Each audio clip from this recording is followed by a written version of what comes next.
It's Monday night. Your diet shot, your brain's fried, and you're looking for something hearty to sink your teeth into. Welcome to Monday Night Meat and Potatoes, the show that serves up sports, movies, TV, current events, and way too many food reviews. That's a wrap for tonight's plate of Monday Night Meat and Potatoes. If you laughed, argued, or questioned our food choices at least once, our job here is done. Be sure to follow, subscribe, and leave a review, because James, Jeff, and Jessica are just getting warmed up. Join us next Monday night for another full serving of bold opinions, bad jokes, and probably too many carbs. Until then, stay hungry, stay loud, and never forget, life's too short to skip the meat and potatoes.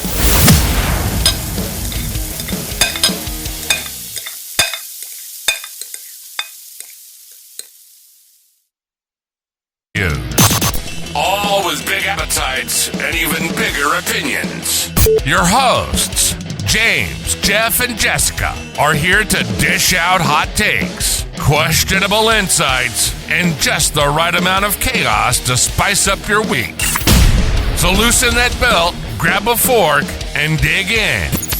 Because it's time to chew on life's meatiest topics, right here on Monday Night Meat and Potatoes.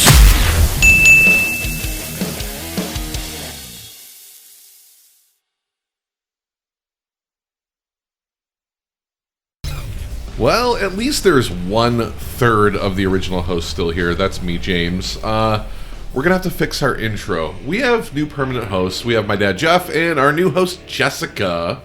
So welcome, you two. Welcome back to Season 2's premiere of Monday Night Meat and Potatoes on a Tuesday that we're recording. So that's a little behind-the-scenes magic. We record Tuesday, and we post it for Monday. So that's neat. So we have a couple raspy-voiced people here today. Jessica, how you doing today? Oh, I did lose my voice a little bit over the weekend, but we'll get through it. We got this. Yeah, it doesn't sound terrible. And Dad, how you doing today? I sound normal, so I'm okay. All right, so it's spooky season, one of my favorite seasons of the year. So we're gonna get into that here in a moment. But let's first of all talk about Monday Night Football. Oof. That was just awesome. What a game. To have 5th and 6th string secondaries beat the Tampa Bay Buccaneers and their red-hot offense, I think that was super cool. Shut down Baker Mayfield. I think he only had like 27 passing yards in the first 2 quarters. Something incredible. What do you guys think? You know, I was just discussing this with Scott, my husband, as we were watching. Is our third-string defense arguably better than our starters? In this game, I think they showed a lot of potential. What was it, Whiteside? Yeah. Nick Whiteside the second. Did incredible, in my opinion. 3 big pass deflections in like key moments for him. That was absolutely incredible. Jack Campbell come up with some big open field tackles to help the defense. Absolutely. McNeil being back made his presence known by getting that interior locked up. So their run game was shut down half the time. It was just incredible to see our defense do something when we're chronically ill on defense. You know, I've got to give it up to our new coordinator, Kelvin Shepard. I think that he seems like a really, really good guy, knows what he's doing. The players seem to respect him. Yeah, and he's got swagger. He definitely does. And, you know, the loss of Aaron Glenn and Ben Johnson had me worried at first. But now, you know what? I think we're just fine. I agree. Definitely are. Definitely. And Aaron Glenn, going to the Jets, and now what? They're 0-7? 0-7. Whew. Ranked last. They might be the first 0-17 team in the NFL history, which will take a lot of heat off of Detroit and Cincinnati. So that makes me feel for Aaron Glenn, though. I did like him on the Lions, and I would have liked to see him succeed, but first year as head coach, it's a lot different than being a coordinator. Yeah, and Dan Campbell also lost his first 9 or 10 games in a row when he became head coach. So you have the new coaching woes. You're on a team that is chronically bad, and you also have a quarterback that just is not able to air it out right now. So he's got a lot of challenges he's facing. And yeah, I did like him, but I do also remember, when he became our DC, he had a lot of question marks behind him. He picked it up after a season and a half, but he was questionable for a while, and then he became our defensive genius, which now I'm wondering, was it Dan Campbell all along? I was thinking the same thing. Is it really just all Dan Campbell, the mastermind behind everything that the Lions have been doing? Yeah. It's a thing going around that Dan Campbell rallies his troops to the point where they will run through a brick wall blindly for Dan Campbell. So he makes me feel that way as a fan. Yeah, I mean, I would run through a brick wall for him into his big, strong arms. As Shelby would say, Daddy Dan. So, outside of sports, unless anyone else has any other comments about this, I want to get right into some spooky season stuff. One thing I did want to point out is, as a Lions fan for many, many years, we have felt that feeling of, the officials, the refs being against us. And I was seeing a lot of stuff on social media, especially in Buccaneers fan pages, about the refs siding with the Lions. And whether I agree or disagree with it or not, it's kind of nice to be on the other side of it.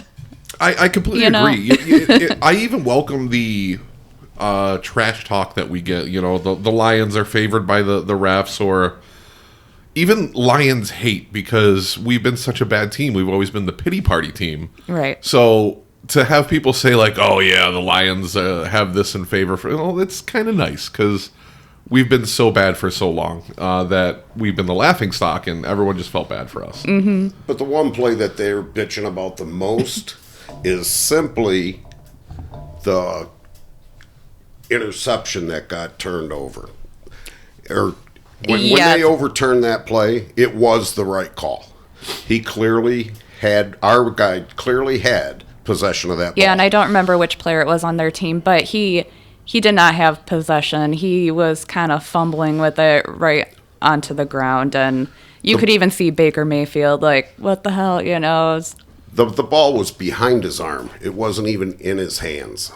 Right. We clearly had it, and that was their biggest complaint that I was seeing online. Yeah, I don't even want to get into the Chiefs game though when it comes to bad calls. So, I mean, even I became a Lions fan the year we went 0-16 because I grew up not liking football, and then 2008 0-16. I'm like, this is my team. I'm going to start watching them. Jessica might even remember I was a Vikings fan for a while. Yes, I do remember that. Because I think you came to my apartment one time to watch a Lions game in 2009, 2010, something like that, and it was unfortunate that it's happenstance that I picked the Vikings. There was no reason to pick the Vikings other than the fact that purple's my favorite color. So they happen to be our division rivals, which really pissed off a lot of my friends. Lions was my team, but I had to have an alternate team, and that was my alternate team was the Vikings, and I rooted for the Vikings unless they were playing the Lions, or if I wanted to piss off my friend Jessica at the time. So, in history though, since 2008, I've seen 2 or 3 rule changes off season from Lions calls that had bad calls. The Calvin Johnson, catch that was ruled incomplete because he dropped the ball after 2 steps in the end zone. Come on. Now it's just break the plane. It doesn't matter if you have full possession. You have to survive the ground, I think is all they say now. Well, that rule came into effect because of that. Mm-hmm. And then I think probably in the history of me being a Lions fan, the most disappointing regular season call for me, and I think you were there at Scott's house, Jessica, back in the day. I think it was us and Roble. And we were starting off the season hot, and we were facing the Falcons. And it was the catch of, I think it was Golden Tate. They called it a touchdown on field, and then because they ruled it not a touchdown, and then a 10-second runoff happened, and we lost the game. Yep. Yes, I do remember this. It was our first loss of the season, I think. We had 4 games in a row we won, and we're like, wow, we have a good team finally. And then the fucking momentum just died in that team, and we went and lost the next 6. Mm-hmm. I think that's the most disappointing regular season call since I've been a Lions fan. So I guess that actually begs the question: what is your most disappointing call in a regular season game of the Lions? Oh, that's going to take some deep history thinking in my brain. Okay, just what comes to mind when I say bad regular season call? Because there's so many to pick from. I think I have to go back to the Calvin Johnson. Yeah. I mean, that one there really, really, how do I phrase this? Puckered my ass. I think only because this is, I guess, a fairly recent. I'm going to go with that Dallas game last year or 2 years ago. Or the eligible receiver? Yes. Uh-huh. Yes. And whether it was a good call or a bad call, it was just disappointing that it happened. Mm-hmm. And, I tend to believe that the player checked in and the, official made a mistake. Yeah. And unfortunately, I hate that officials can make a mistake that can completely change the outcome of a game. And there's absolutely nothing we can do about it but grin and bear it. Exactly. How about our Jared Goff reception? I've argued with so many people online about it. I have looked it up. The official rule is that he only has to be set for 1 second if he's under center. He was never under center. Correct. He was only behind center. So, and then outside of regular season, one that really still irks me when I see the replays was the ghost flag picked up during the Cowboys playoff game, where there was a clear pass interception. I think we were passing to, I think it was our tight end at the time. But Cowboys got called with a pass interference in the playoffs with like 2 minutes left. We were down by 1 or 3, something like that. They picked up the flag, did not explain it, and then the Cowboys went on to score, and we lost. So that one really pissed me off. But I gotta say, these guys affect my emotions once a week way more than they should. Agreed. To the point where I am not ashamed to say I shed tears when we won our first playoff game a couple years ago, when we were all at the game. We were facing the Rams. Yeah, I definitely felt really emotional in that game. Yeah. I will say I shed a lot of tears when we lost to the Bucks 2 years ago. The Bucks are in the playoffs? In the playoffs. Did we lose to the Bucks? Yes. Wait. I think 2 years ago when we won our first playoff game, we lost to the 49ers. In the NFC Championship game? Yes, I'm sorry, not the Bucks. And the Bucks are fresh in my mind. And then the Commanders were the next year. Yes. The Commanders won't hurt anymore, I think. But the 49, that year, the 49ers and the Chiefs went to the playoffs, or the Super Bowl, and they both looked so slow. They were just playing awful. The Lions could have won that Super Bowl with ease had we played better the week before, or 2 weeks before. I think that one hurt more because in the first half we were up by 17 points. Yeah. It was just within our grasp, so close. Took the and foot then off it just the gas. all fell apart. And I think that's part of the reason that Dan Campbell does not take the foot off the gas anymore. He doesn't slow down. He doesn't go safe plays anymore. He just pedal to the metal. He gambles.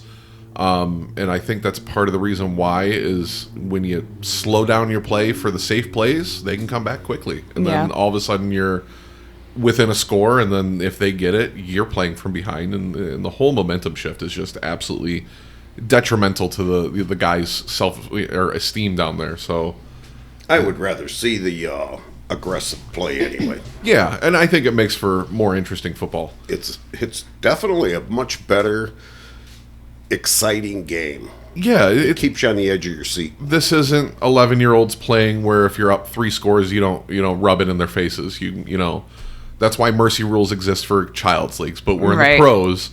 If you're up 40 and you have possession, you don't slow down. You go for another 7. Exactly. You know, that's how I feel. And I mean, in the past few years, we've seen insane comebacks. I mean, the Broncos just scored 33 points in 1 quarter to come back. Or 2 years ago when the Vikings came back and beat the Colts when they were down like 37 or 38 points. Or even when we came back in that Chicago game, we were down by down three scores. Yeah. I think it was like 24 points, and we came back and won. Or Sorry, Falcons fans, if there are any out there, but the Super Bowl comeback of Tom Brady versus the Falcons that one year. I mean, that was just absolutely asinine. We're sitting here thinking, like, they locked it up. There's no fucking way they come back, and Tom Brady did Tom Brady shit. And now that he's out of the league, I can stop hating him so much. But he was such an incredible quarterback. That's all there is to it. But I just hated him being in the league because I don't like... dynasties, unless it's the Lions finally, but right. and I even understand how it would piss people off if all of a sudden the Lions are in the Super Bowl 5-6 years in a row. I like to see the variance. Mm-hmm. Obviously, it's my team, so I want to see them as much as possible there, but dynasties just make the game less boring. Yeah. And that's why the whole controversy of the refs favoring the Chiefs lately is pissing off the league so much, or at least the fan base. Sure. So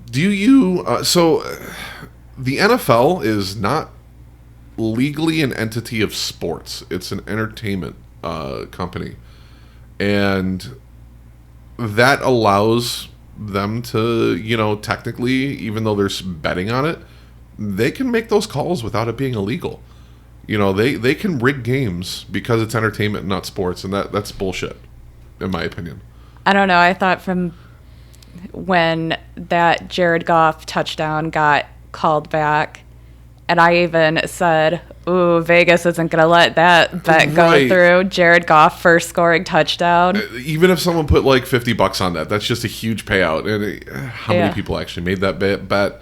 I saw someone say there was a rumor that someone put $50,000 on it, which would have paid like $5.5 million. I saw that too, but I didn't see any proof. Odds of somebody actually putting $50,000 down on a 2% chance that's going to happen. I sincerely... Not even 2%. Yeah. But I will... You know what? I'll give him this. Goff has been scrambling more this year. He's running a couple times. He is running.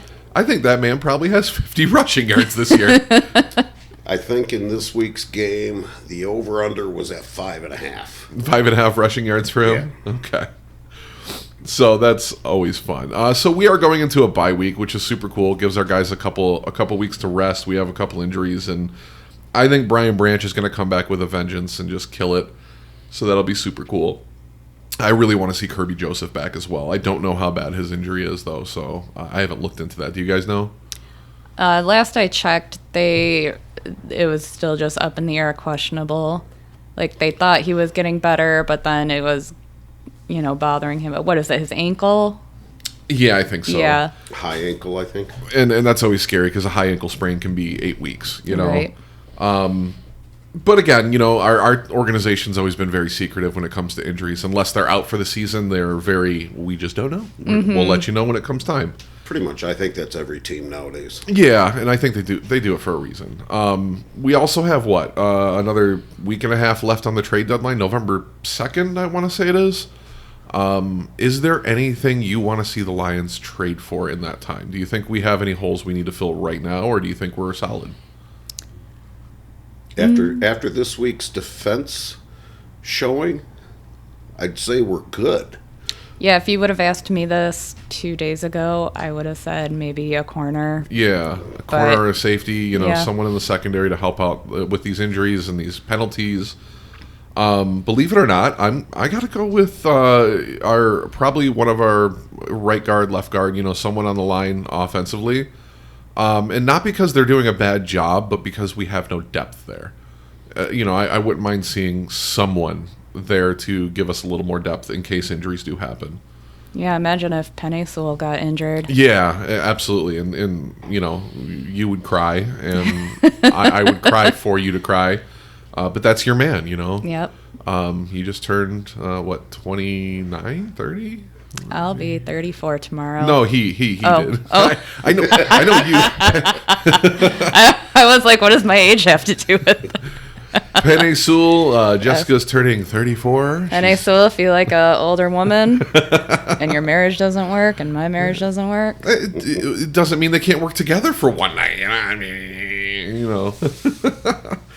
All right. So, with that being said, we are well into October. I originally had ideas that I wanted to do a weekly podcast for this month and do horror topics every week. Unfortunately, As you can tell, Tommy has left the podcast, so for personal reasons. So Jessica is the one that volunteered to come on, and we're happy to have her. So we're going to make the best of we can with 2 weeks worth of spooky content. Jessica's perfect for this because if anyone's a bigger horror movie fan or spooky season fan, it's probably her over me. So I have a couple ideas. I'm going to start with a spooky season icebreaker, and this one's going to be directed towards you first, Jessica. Okay. And then I'm going to have a follow-up for my dad because I don't think he's going to want to answer this first question. But this idea came when we went to Scarefest Scream Park, and you and Shelby were playing whatever game you were with the masks. Okay. So I want to know your top 3 if you had to make that list when it comes to, the list of your relationship, like the celebrity list. Uh-huh. Who's your slasher list? My slasher passes, Yeah. if you will. So I want to know your top 3. Okay, let's see. I'd probably have to go Dracula, like Bela Lugosi Dracula. I was going to ask which one, because That Bela Lugosi is the one. specifically Bela Lugosi. So we're not talking Renfield's Dracula. No. You don't want Nick Cage. No, I don't want Nick Cage. Okay, or Dracula 3000. No, none of Bela that. Lugosi's a good choice. That's that classic Transylvanian with the what's that accent from the 1920s movie actors? It's bugging me. Whatever. Continue. So is that number 1, or would that be just in your top 3? That's in no the first particular that order? came to mind. So we'll keep them in number 1 for now. And so let me, because I've never thought too hard about this. I guess like and you know what? And I'm just putting it in there. The mask stays on. So we don't have to have great skin. You think of I mean, the I love Robert Jason. Englund, but I'm sorry, Freddy does Right. not do it for me there. So while Jessica's thinking of that, Dad, the question I'm going to ask you as a follow-up is, who's your damsel in distress of horror movies top 3? Damsel in distress. So if you had to pick 3, scream queens, the ladies that are either surviving till the end or they're getting basically the victims of these slashers.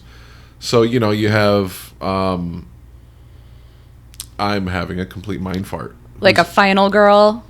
Yeah, who's why am I having a fucking mind fart? Who's the original Scream Queen? I mean, Jamie Lee Curtis. That's Jamie Lee arguably up in the air for some people.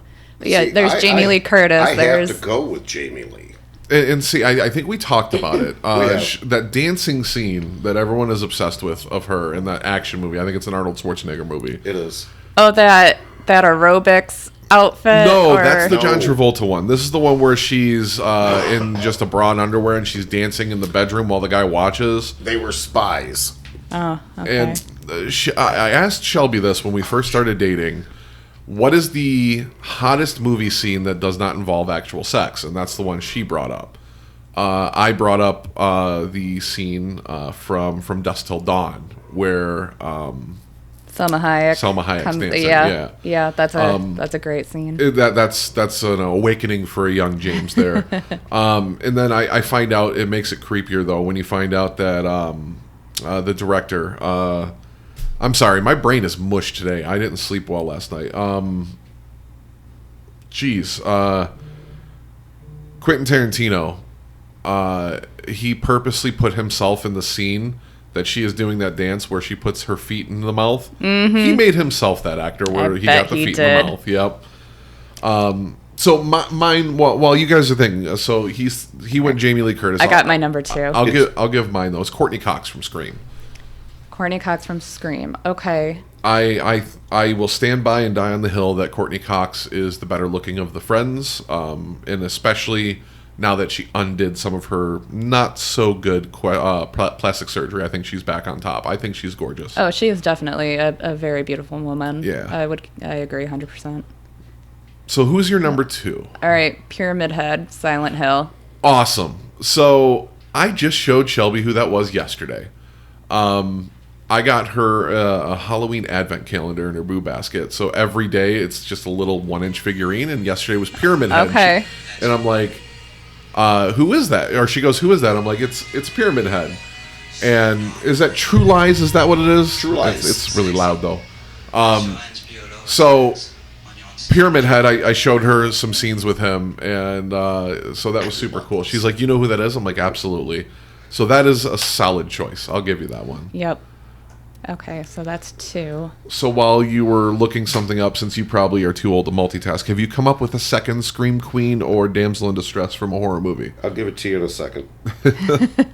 I'm watching a scene. I will go hybrid here then. I'll because I'm more comfortable answering this kind of question than my dad probably is. I'm going to go with one of my slashers here. I am going to go with, and I don't even know the actor's name, but the remake of The Hitcher. And it's going to bug me. I've got to look it up now. If I've seen that movie, it's not good.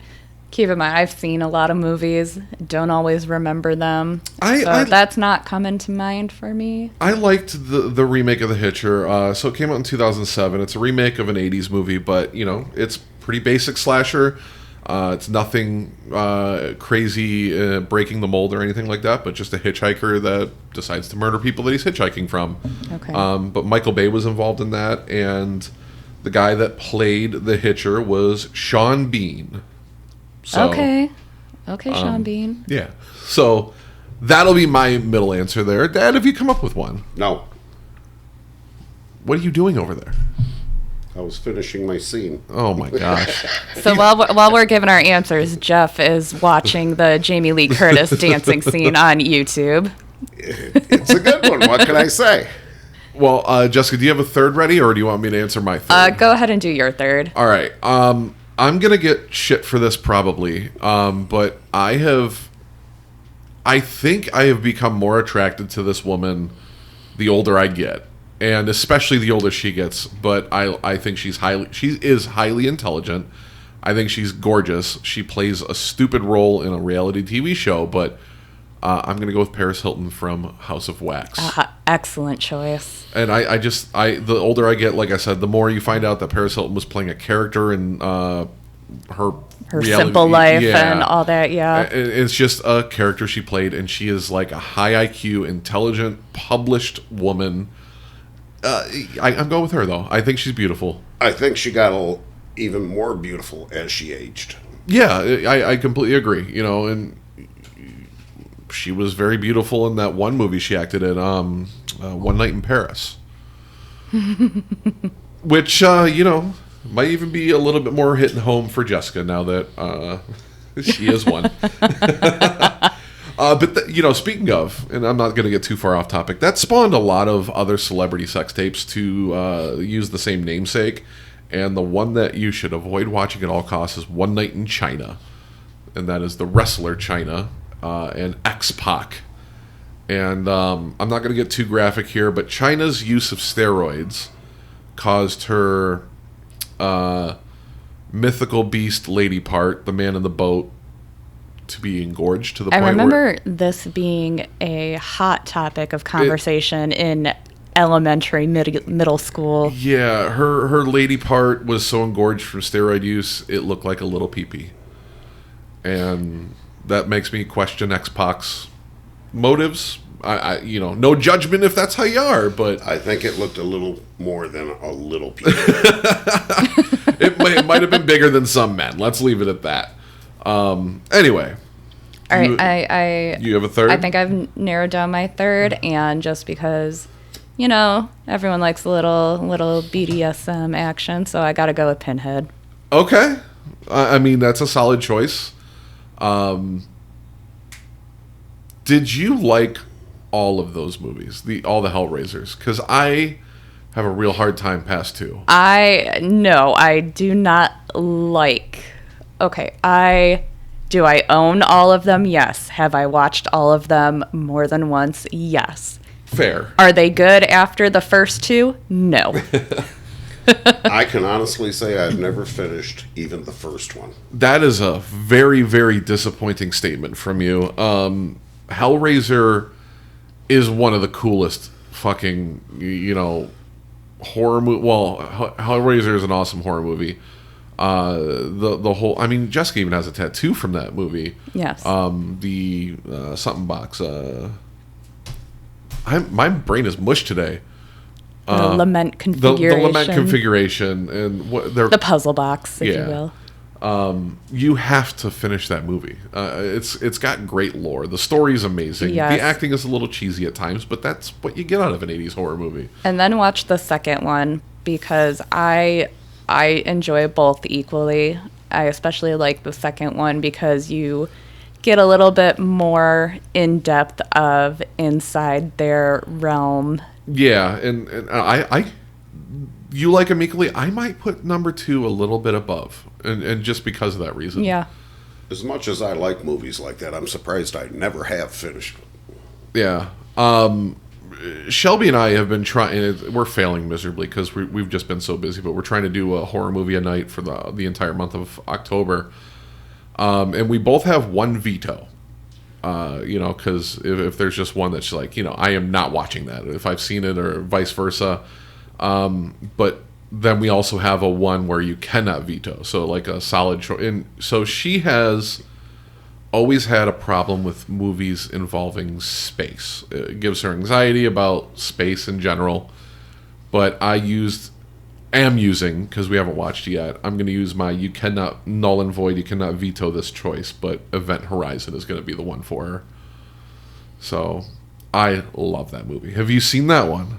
That is my favorite horror movie of all time. Are you serious? Yes. Okay. You have earned a lot more respect from Yes. me. And not that I didn't have respect for you.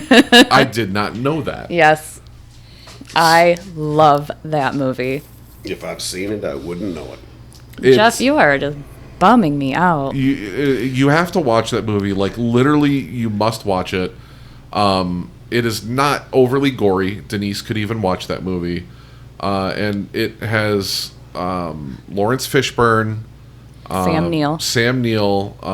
It's just an incredible fucking movie. It's in a nutshell, a spaceship disappears, and then years later it reappears, and they go and see if they can rescue anyone, and find out that they're not alone on the ship.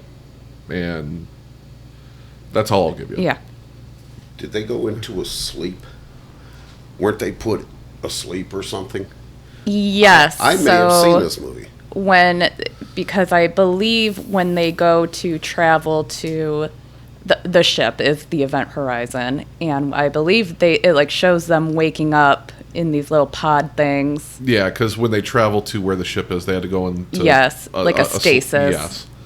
Yeah, I think I might have seen that. So, Jessica, if you'd like to, I know you and Shelby have been wanting to do a movie night. Would you like an invite, or even we can come to your house in your theater room and watch that movie with her for the first time? Yeah, if you would stop planning these Firekeepers getaways, maybe Shelby and I will finally have a horror movie night. I am so sorry. I am definitely part of it, but she's also part of it in the sense that she's planning these in our calendar. Oh, I know.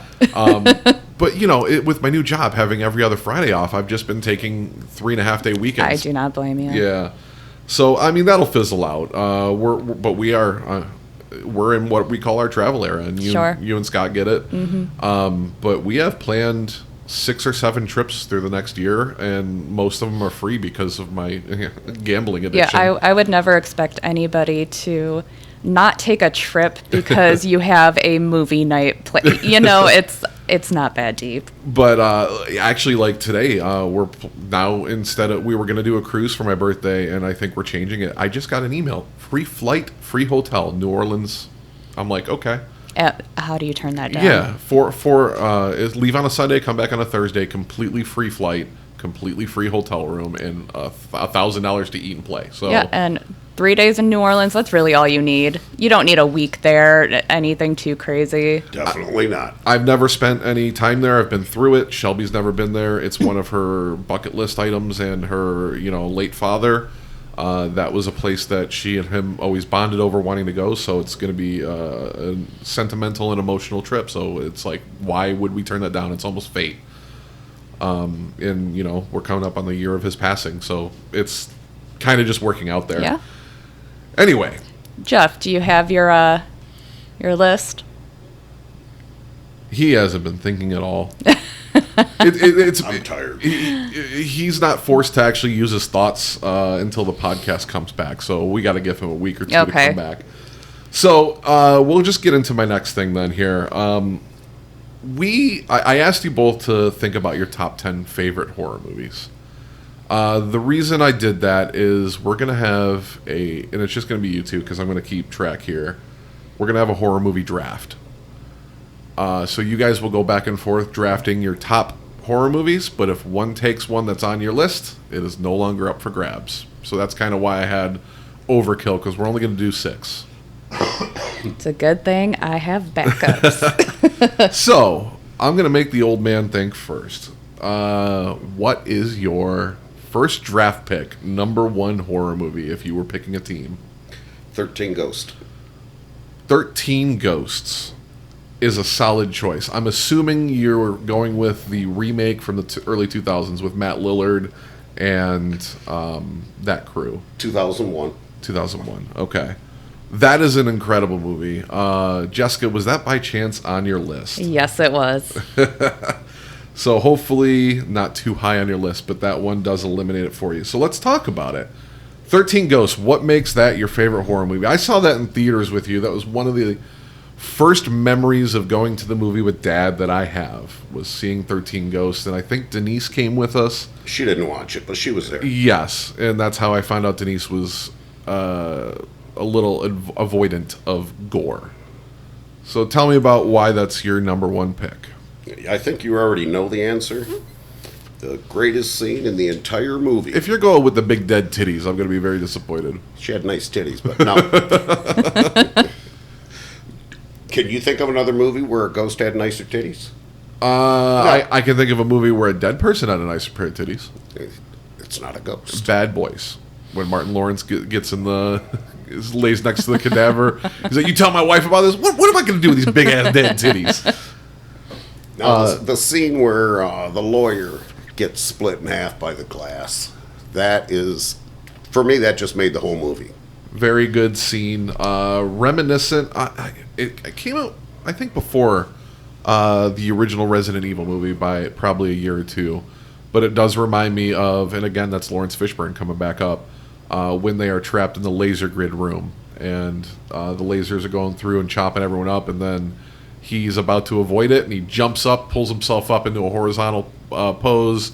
It cuts off part of his baton. And then all of a sudden, one laser's coming. He thinks he can avoid it. And then all of a sudden, it's 1-inch grids, and he just gets chopped into a million cubes.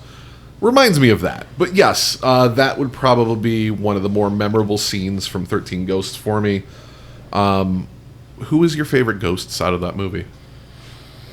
I would say who I thought was one of the scariest was the Hammer. The Hammer was a good choice. Really, really creepy. And I'm sure the Jackal is probably like top, but like he was definitely very scary, especially that scene where he's dragging that girl and you can only see him through the glasses. Yep. And that was Shannon Elizabeth? Yes. Shannon Elizabeth. Yes. But I thought the Hammer to me was the scariest. I love the Juggernaut as well. But I'm going to go with the obese child and the elderly mother for me.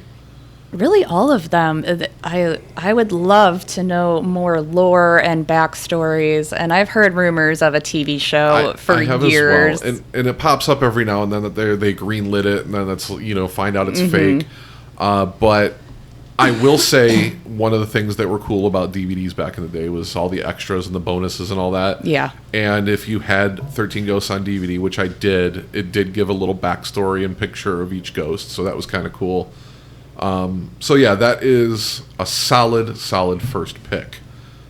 Jessica, back to you for your first pick. Well, as I said earlier, my top choice is Event Horizon. All right. Excellent choices to start off. I'm agreeing with both you here. So we are doing this like a draft. So Jessica, you get the next pick.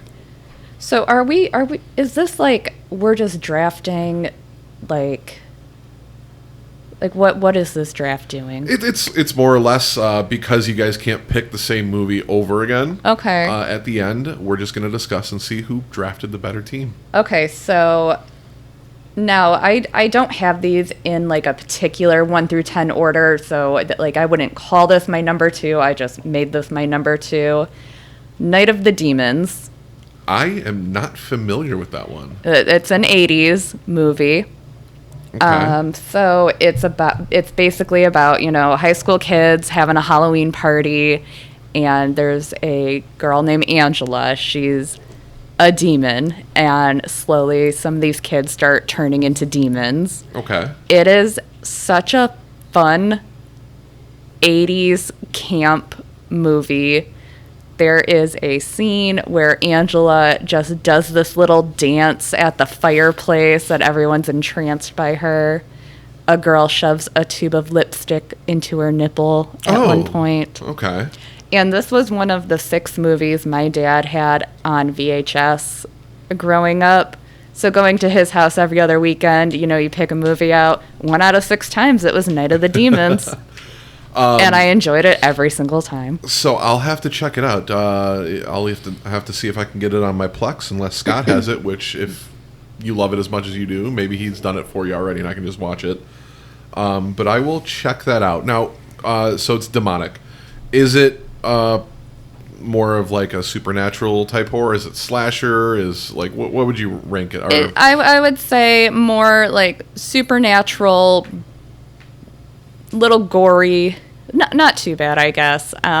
Just think of your typical campy teenage demonic slasher. Okay, so a little bit of a hybridized demonic type movie. Okay, back to you, Dad. I gotta go with The Shining. And I'm hoping we're talking about the Stanley Kubrick Shining and not the one made for TV from the 90s. 1980.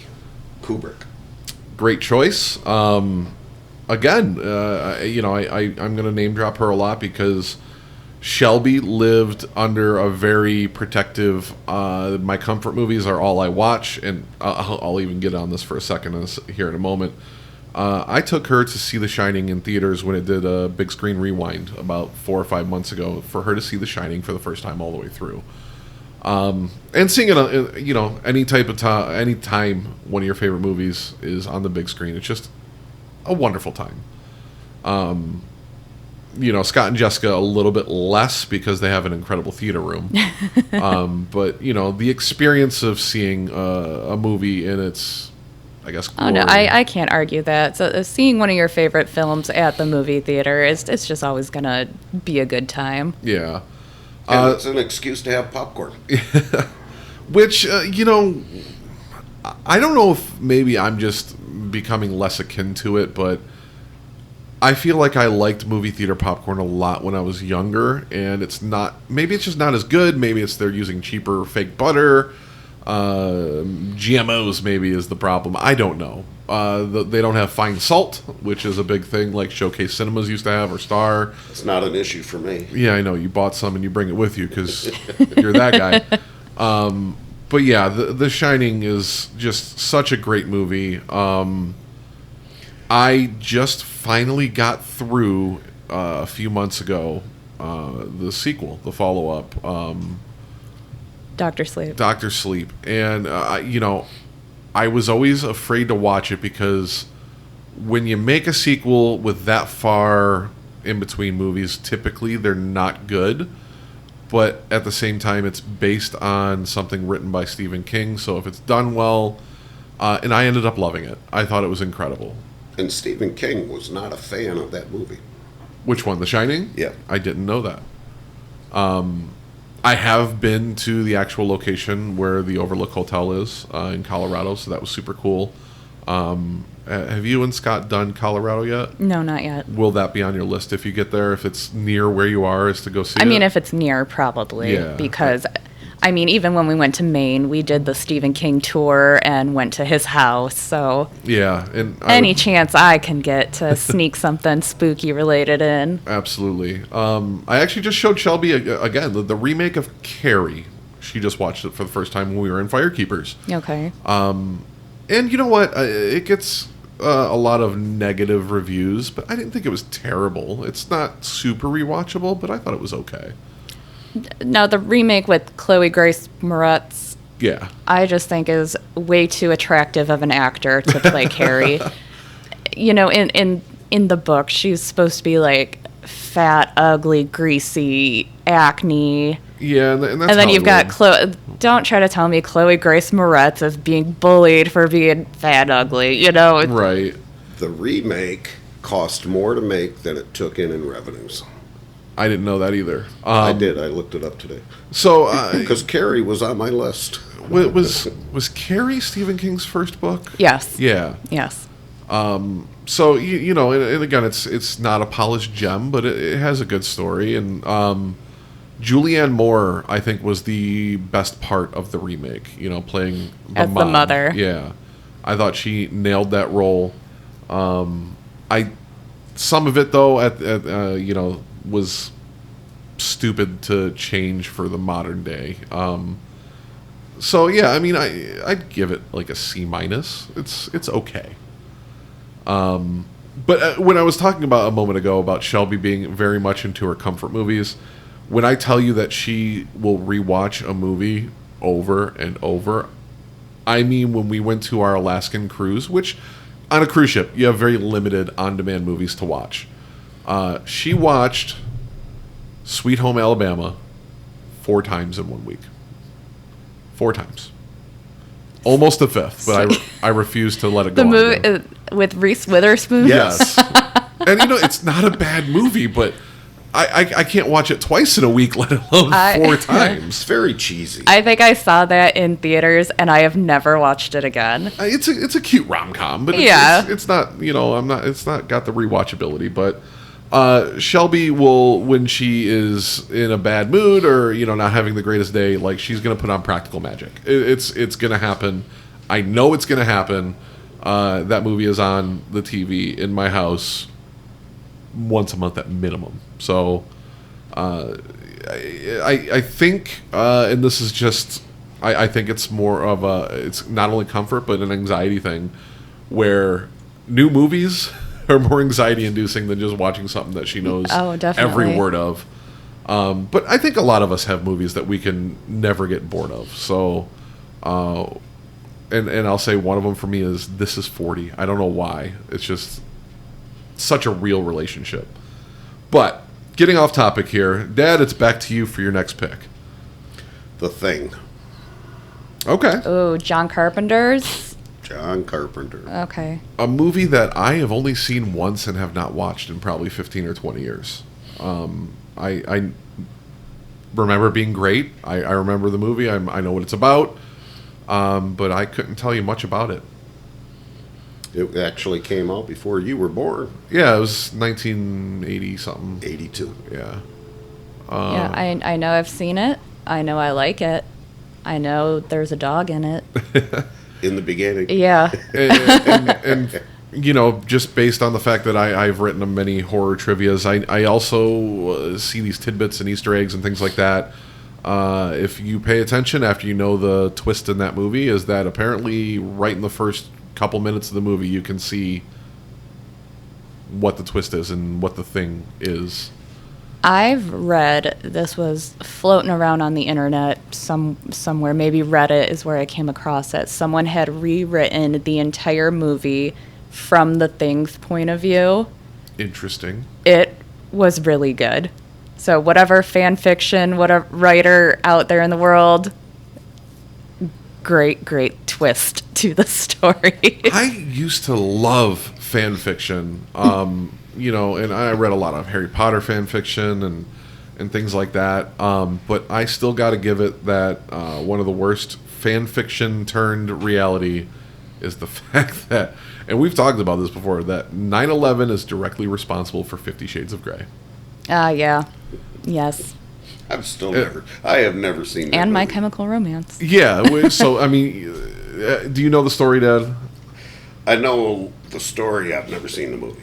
Well, no, I mean the story of how it's connected. No. So the tragedy of September 11th, the attacks on the Twin Towers, inspired Gerard Way to change his musical path into an emo band. That emo band inspired Stephanie Meyer to write Twilight, and 50 Shades of Grey started as a fan fiction of Twilight. So 50 Shades of Grey is Yep. directly responsible or connected to Interesting. 9/11. Yep, that's a really weird one. And another couple, weird tidbits. 9/11, we would have lost Seth MacFarlane if he didn't oversleep and miss his plane. He was supposed to be on one of those I planes. do think I've heard that, yeah. But he got drunk and overslept and missed the flight. So I'm not saying the man is like the best comedian of our time, but he's up there. Family Guy, The Cleveland Show, American Dad, Ted. I think Seth MacFarlane's awesome. So, Jessica, third pick. All right, this is a bit of an oddball one, but you know me, I've seen a lot of horror movies. This is definitely top 3 for me, and it's Dee Snider's Strangeland. I can completely get behind that one. I'm going to guess my dad has never seen that one. Doesn't even ring a So bell. Dee Snider from Twisted Sister made a movie and starred in it called Strangeland. Soundtrack, 10 out of 10. Movie, in my opinion, 10 out of 10. That's Captain Howdy, right? Yes. Yeah. So it's about this man who goes by Captain Howdy, and he's luring people on the internet to, I guess, torture them, but he's mentally ill, and he's trying to bring these people to such a threshold of pain where it's pleasurable, because in his mind, pain and pleasure go hand in hand. Yeah, he's a sadist. Yes. Yep. My kind of movie. It's a great movie. Robert Englund's in it. Yep. I got to throw it out there, Jessica. I know we've talked so much about horror movies and books and games. You're coming with some picks that are coming out of left field, and I'm very excited to hear the last remaining 3. Because these are not the ones, Event Horizon, it was a surprise to find out, but Night of Demons, never heard of. Strangeland, not someone or something I'd see a lot of people pick. So these are kind of exciting picks. I'm liking this. I think Scott sat down and watched some of Strangeland with me. And Scott, he's not a horror movie person, and he's just, what the hell are you watching? Yeah, but then again, and I'm not judging him by any means. He will judge us or make fun of us for our horror movies, and then he'll download, the Purple People Eater. So, we all have our opinions Right. and stuff. So, Jessica, since we're doing the snake of the draft, it's back to you for pick number 4. Okay, let me go back to my list. Okay, so this was a tough one for me to pick out of the franchise as a whole, but I had to go with Nightmare on Elm Street 3, Dream Warriors. Okay. And it sounds like Jeff was maybe agreeing. Delete. In the franchise, if I had to pick my favorite one to rewatch, it is that one. That's a solid choice. Now, what makes that one your favorite is what I'm going to start with.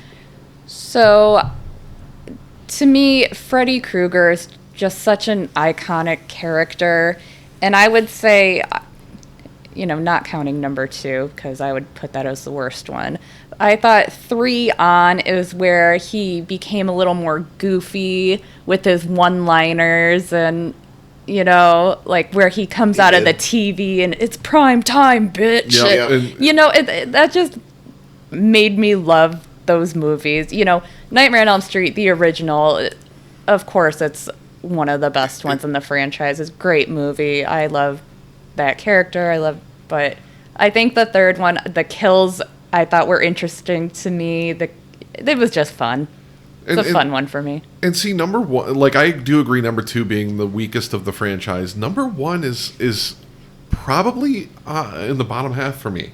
It's iconic because it created this franchise, but they weren't figured out. Robert Englund came into his character much more, like you said, later in the franchise, and I do think that the original one from 1984 is one of the weaker offerings of the franchise. Not to say it's bad. I I think he got a lot more comfortable in that role as he went on. Yeah. Yeah. And like you said, I mean, it's Primetime Bitch is just so iconic. And I actually saw a tidbit about the whole voice. It's actually, he talks a little faster or something like that, and it's pitched down to make it more menacing. Yeah. So that's super cool. And I can't be on the topic of Freddy without bringing up, I love Freddy vs. Jason. That's also on my list. Because to me, that I don't count that as part of the franchise. I put that as its own standalone. I can see why, but I mean, it is technically canon. I know that, and I just was watching an interview with Robert Englund, and he talked about it, and the reason that neither of them technically won is because neither creator, Wes Craven and whoever made Jason, but they couldn't decide who would win, so they ended up in the tie. And then it was supposed to expand into Freddy vs. Jason vs. Ash. There was they were in talks. There was a script made, and they couldn't agree who would win that three-way fight. But so that's super cool to me. But did you know that it is canon? And I'd have to look it up on the technicalities, but that Freddy is a Deadite.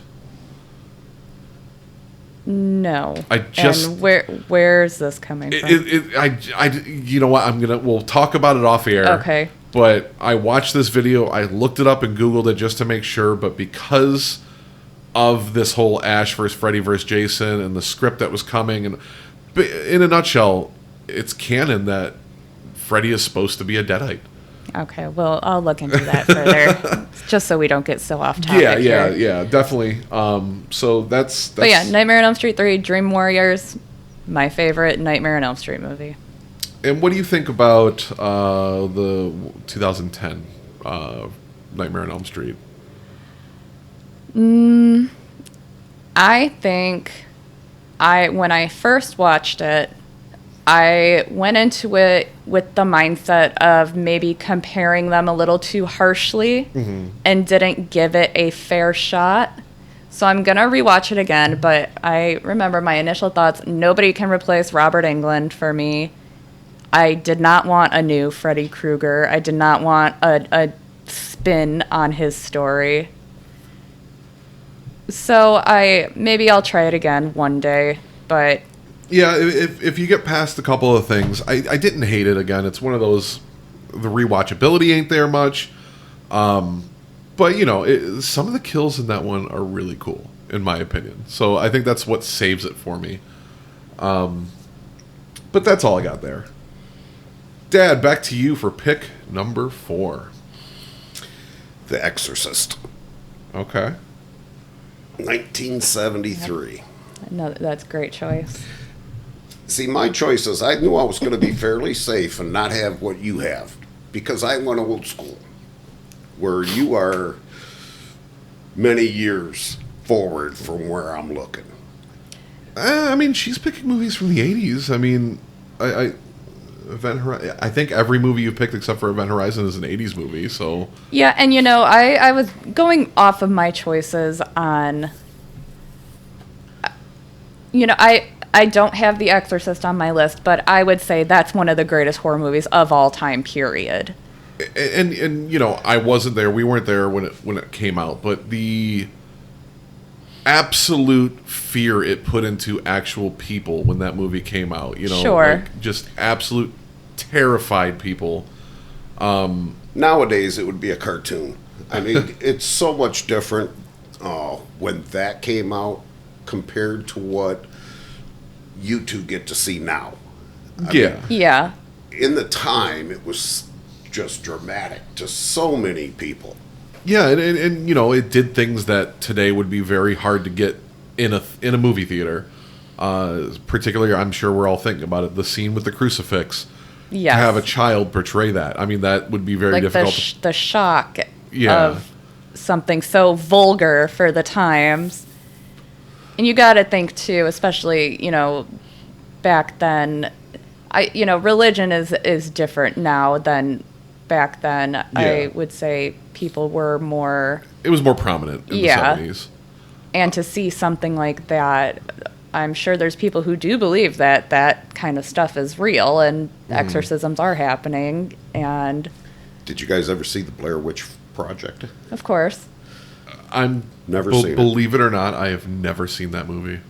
I'm sure you know the story that when that movie came out and it said that this is a true story. Yep. And people would see it in theaters and think that that was a real found footage. And my mom went and saw that in theaters, and she said it scared her so badly that she walked out. See, I to this day, I've never watched the movie. And the actors were so good at promoting it. And social media wasn't a thing back then, so they were pretty much stayed hidden. Like, people thought these were real people that disappeared in these woods. They did some viral marketing for it, and from what I understand, the actors weren't exactly told the script. A lot of that was, you're in the woods and they're told what to do and they know they're on a movie, but they didn't know what was happening. Yeah. So some of it was very real reactions. Yeah. But that The Exorcist and Blair Witch Project both spawned entire genres of horror movies, and found footage is one of my favorite genre of horror movie. Some of them are really fucking bad, but there are some bangers out there. And found footage even would go as far as to say, and I didn't like it. I'm not a fan of the franchise, but that spawned into what is considered one of the scariest movies of all time, Paranormal Activity. But then you have things like Cloverfield, which is probably that's my second favorite. Wreck has got to be my favorite found footage movie. So that's great. Have you seen? I have not seen Wreck. You have not seen Wreck? No. Found footage zombie movie, and it's great. Okay. So anyway, The Exorcist is a great offering. When it comes to exorcism movies, I love The Exorcism of Emily Rose. I know it kind of bounces back and forth between the story and the actual court proceedings, but I think that's a great one too. So that brings you to pick number 5. Oh, me again? Yep. Now I'm going to go really, really far back, and you guys may or may not have ever seen this movie. Try me. Alfred Hitchcock, The Birds. Of Yes. course I've seen The Birds. 1963, I want to say. 1963. So yes, The Birds is an iconic movie. I mean, do I think it's good? For its time, that was fabulous. By today's standards, no. It's very cheesy. I was leaning towards your draft as being my pick out of the two so far. I knew this was going to give you a problem. That one just dropped you down. That is picking. I don't know. I love the movie. I'm trying to think of that quarterback that was picked by the Saints, and he just fucking. You know failed. what I like about The Birds is, imagine, you and Shelby have the girls that are younger, and let's say you want to have some starter movies for younger kids. I know I started very young with movies that were not appropriate for me, but I'm doing just fine. But I was the same way. if a kid was like, what's like a scary movie that's not too scary? That would be up there. Something like The Birds. It's not graphic. It's where you're getting away from an actual made-for-kids spooky movie like a Haunted Mansion, and you want to get into actual horror, but it's not too crazy. Now, would a kid in this day and age even enjoy that movie?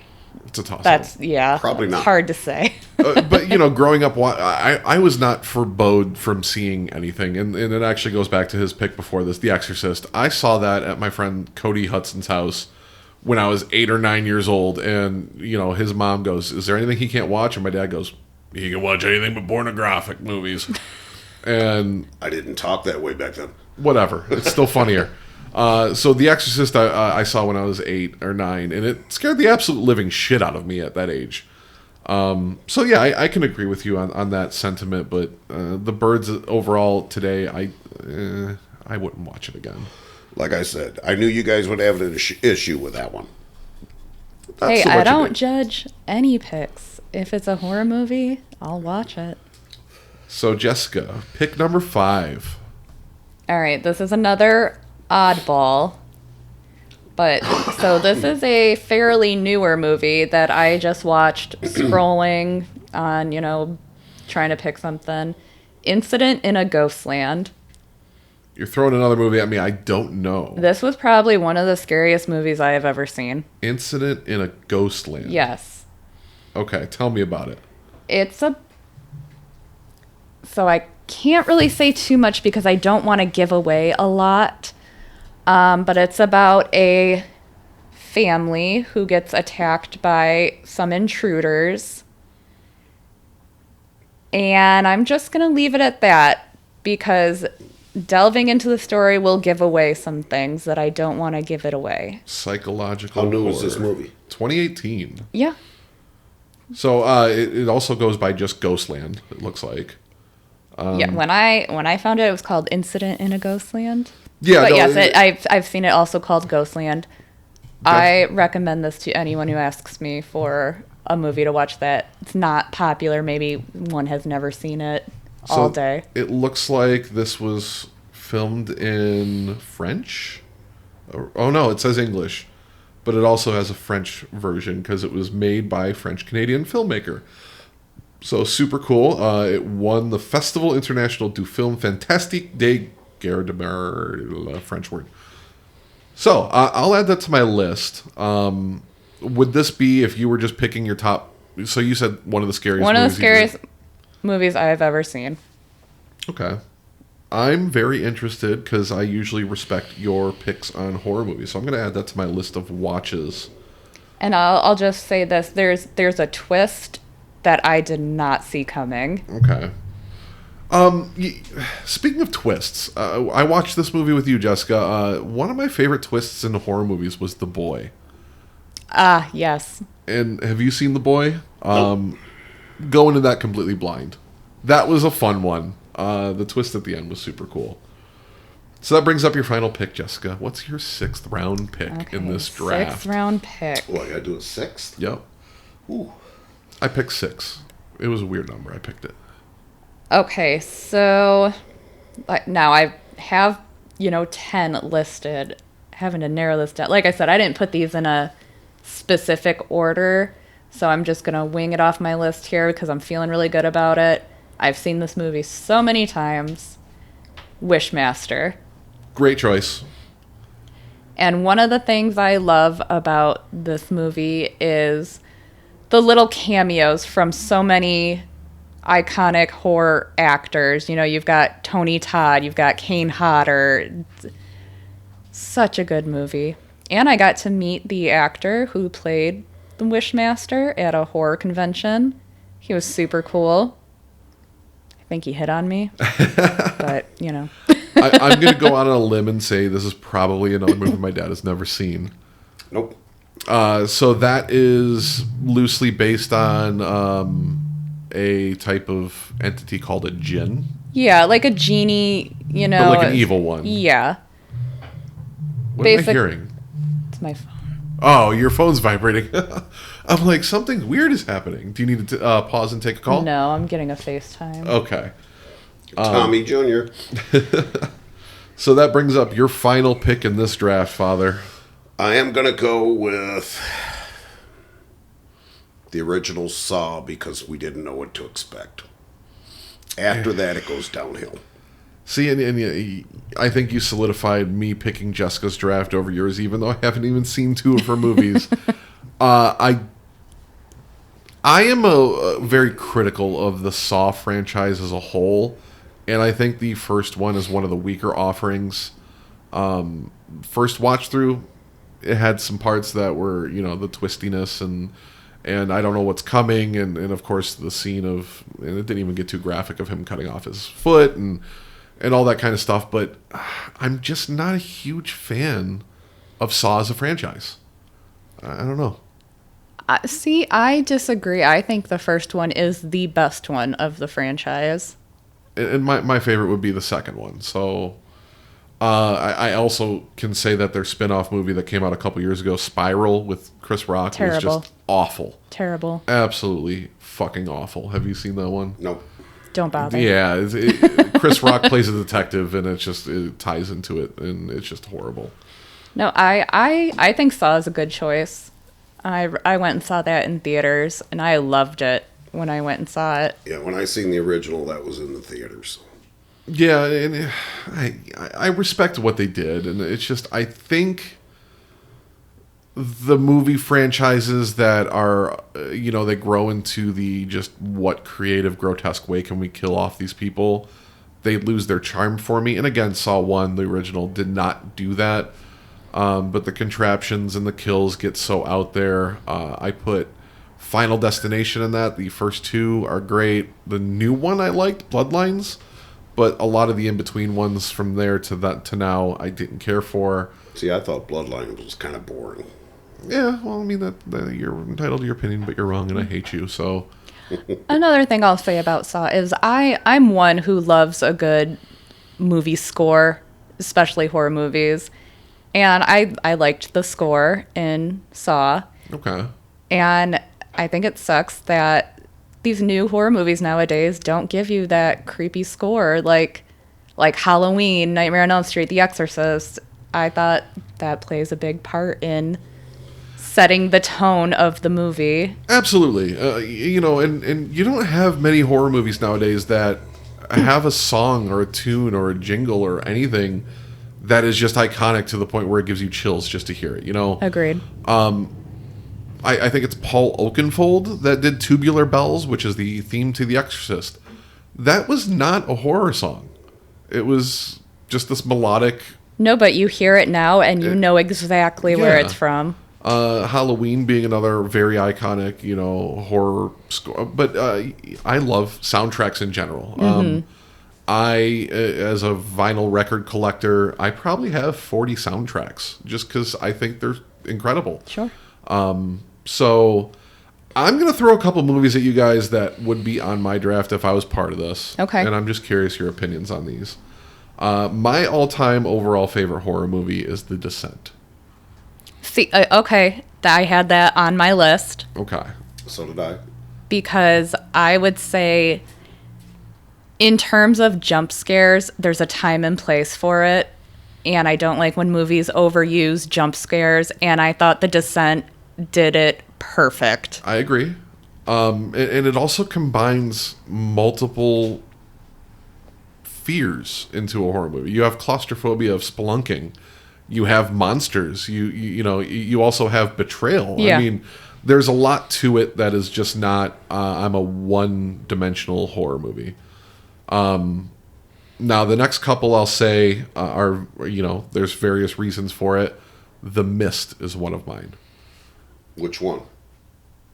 The movie The Mist that was made in 2010, maybe, where there. Yeah, so like Stephen King's The Mist. They made a TV show that was shitty, but I don't think there was another movie. I believe there's two The Mist.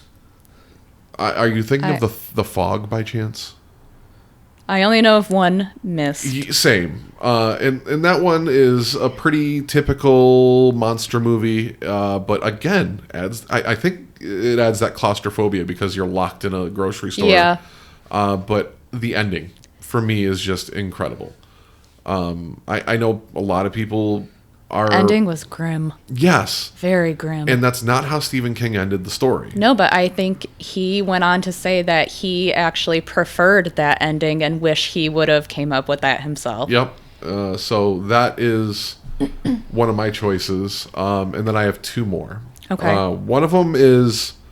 This next one is... I don't know why. I just absolutely adore this movie, but Oculus.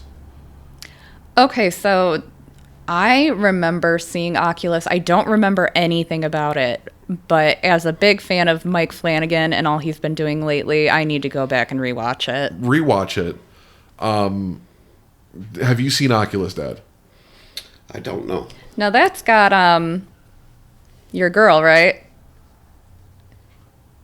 That actress. I don't... The one from House. No. Where? No. She's That's not her in that movie? You're thinking of Olivia Wilde? Yeah. No. That's not her. Okay. No. It's Karen Gillan, who played Nebula in Oh, okay. Guardians of the Galaxy. Okay. But Olivia Wilde played in one horror movie. I think it's called The Lazarus Effect. Awful movie. So Oculus would be on my list, and then I'm going to wrap up mine. The other one that it would be on my list that no one mentioned, As Above, So Below. I watched that with you. Yeah. Yes. I think that's another good found footage movie. I think that was just a random Netflix find that we decided to watch one night. And so that's one of my favorite horror movies of all time. Good found footage, loosely based on Dante's Inferno. Yeah, you got the catacombs are always going to be scary. Yes, you know, and I want to go there so bad. But there is. I think if you notice, a lot of these kind of, and I'm not claustrophobic, but a lot of these have that claustrophobia factor. I think isolation horror might be, now that I'm talking out loud about it, might be one of the genres I like a lot. Because catacombs, grocery store, Oculus they're pretty much isolated to that house. So, yeah. Okay, those are good choices. I like your draft. So anyway, I think we all saw it. Let's do. I'll let you guys decide if you want to do spoilers in this review, but I don't mind if we do because it's such a fucking bad movie, and if we can save someone from watching it. But let's talk about the new Conjuring.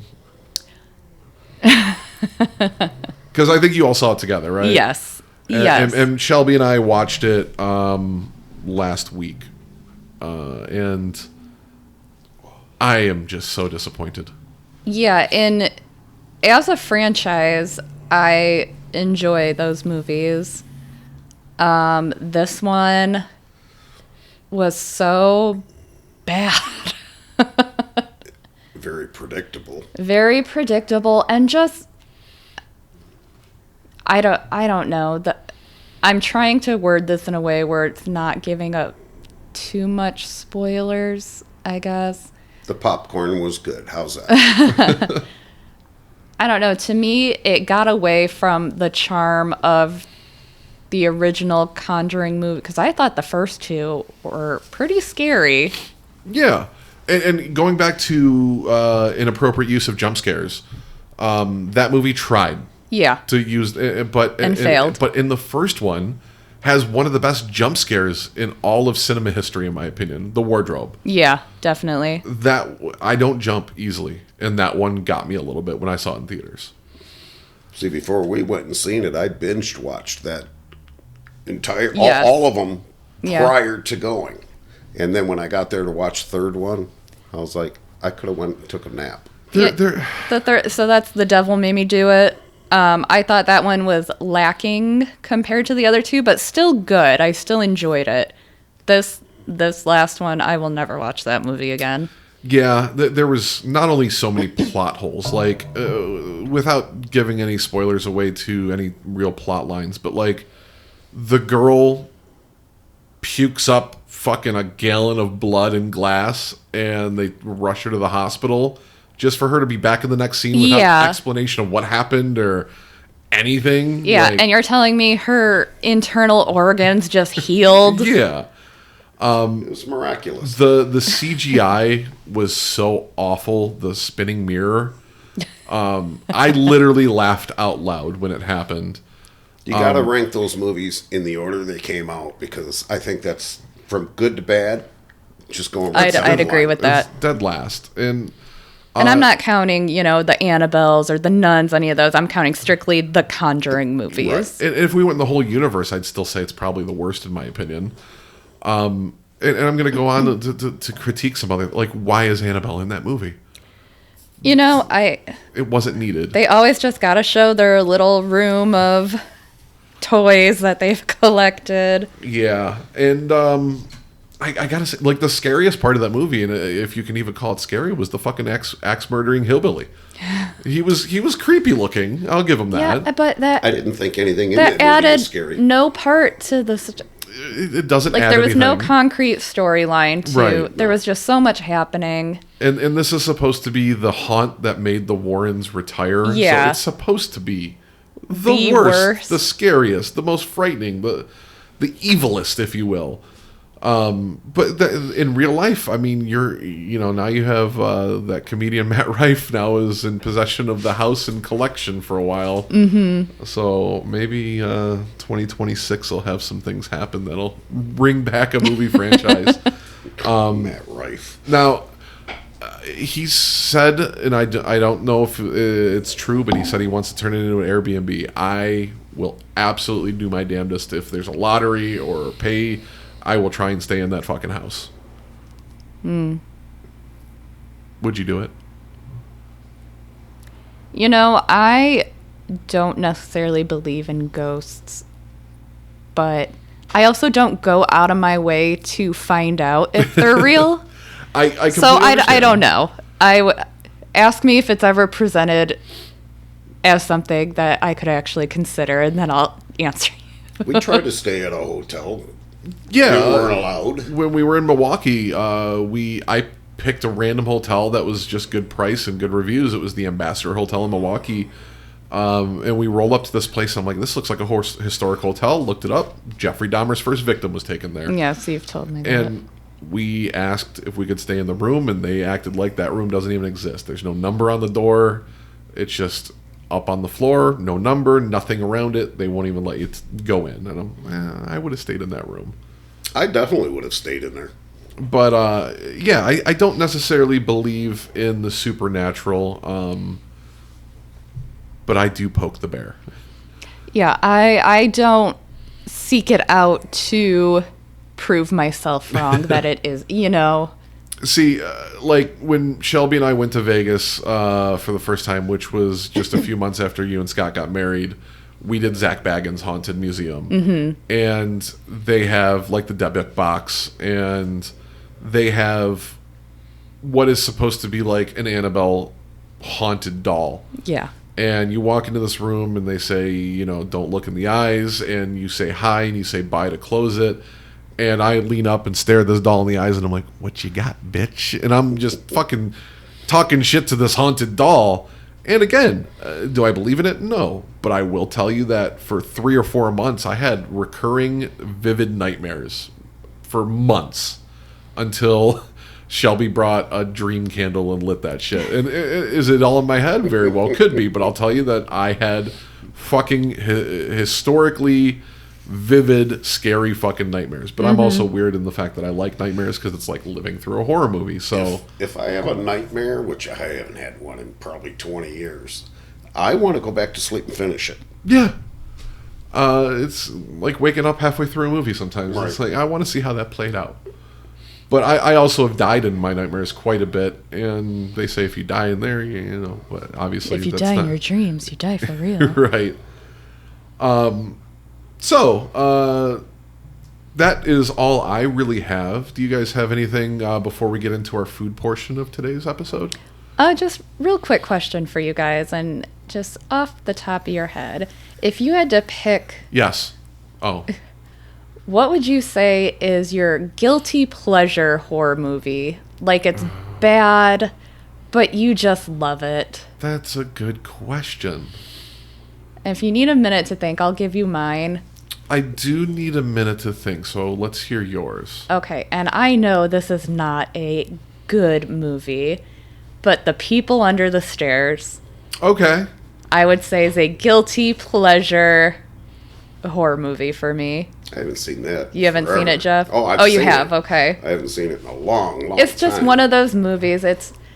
I know it's bad. I know the acting's bad. I know the story's bad, but it's just a fun movie for me. When did that come out? 90 or 91 maybe? Is that not the one I'm thinking of? There is a horror movie, and I don't know if it's that one. It It's might be that one. it's that weird family. They go by mommy and daddy and roaches. Yeah. The one that's running through the walls. That's And a- then for some reason the dad just puts on his gimp suit and he's running through the house chasing after the people that broke in. That's a Wes Craven movie. Yes. I got 2 that are coming to mind. One's a very campy cult classic, if you will, and it's I'm gonna lean towards the other one, but I will say this one that came to mind, Reanimator. Okay. But I'm gonna go with my guilty pleasure was Paramount's attempt to battle the movie franchise The Gremlins, and it's called Critters. Wow, that movie sucks. Guilty pleasure movie of mine. You know what? Great choice. You That's know exactly it's what bad, a guilty pleasure but movie yes. is. Yes. I would also, I'm going to throw it as an honorable mention as well. It's also a Stephen King movie, and I'm failing to remember the name of it, but it's the one where the comet goes over the planet and all the electronics and machines come to life and try and kill people. Oh, Maximum Overdrive. Thank you. That is an honorable mention for me. I mean, that's probably one of the best, worst movies in the world. I love the scene where the vending machine is just spitting sodas out and, you know. And I believe Stephen King actually directed that. Am I correct? Yes. Okay. It was a made-for-TV so movie. I think that was just one cocaine binge. Wing it. And you know what? There's other ones that do come to mind, but I think they're purposely made bad. Or they're Sure. purposely made to be not taken seriously, like Rubber. I love that Yeah. fucking movie. A fucking, you know, homicidal tire. Teeth. Teeth.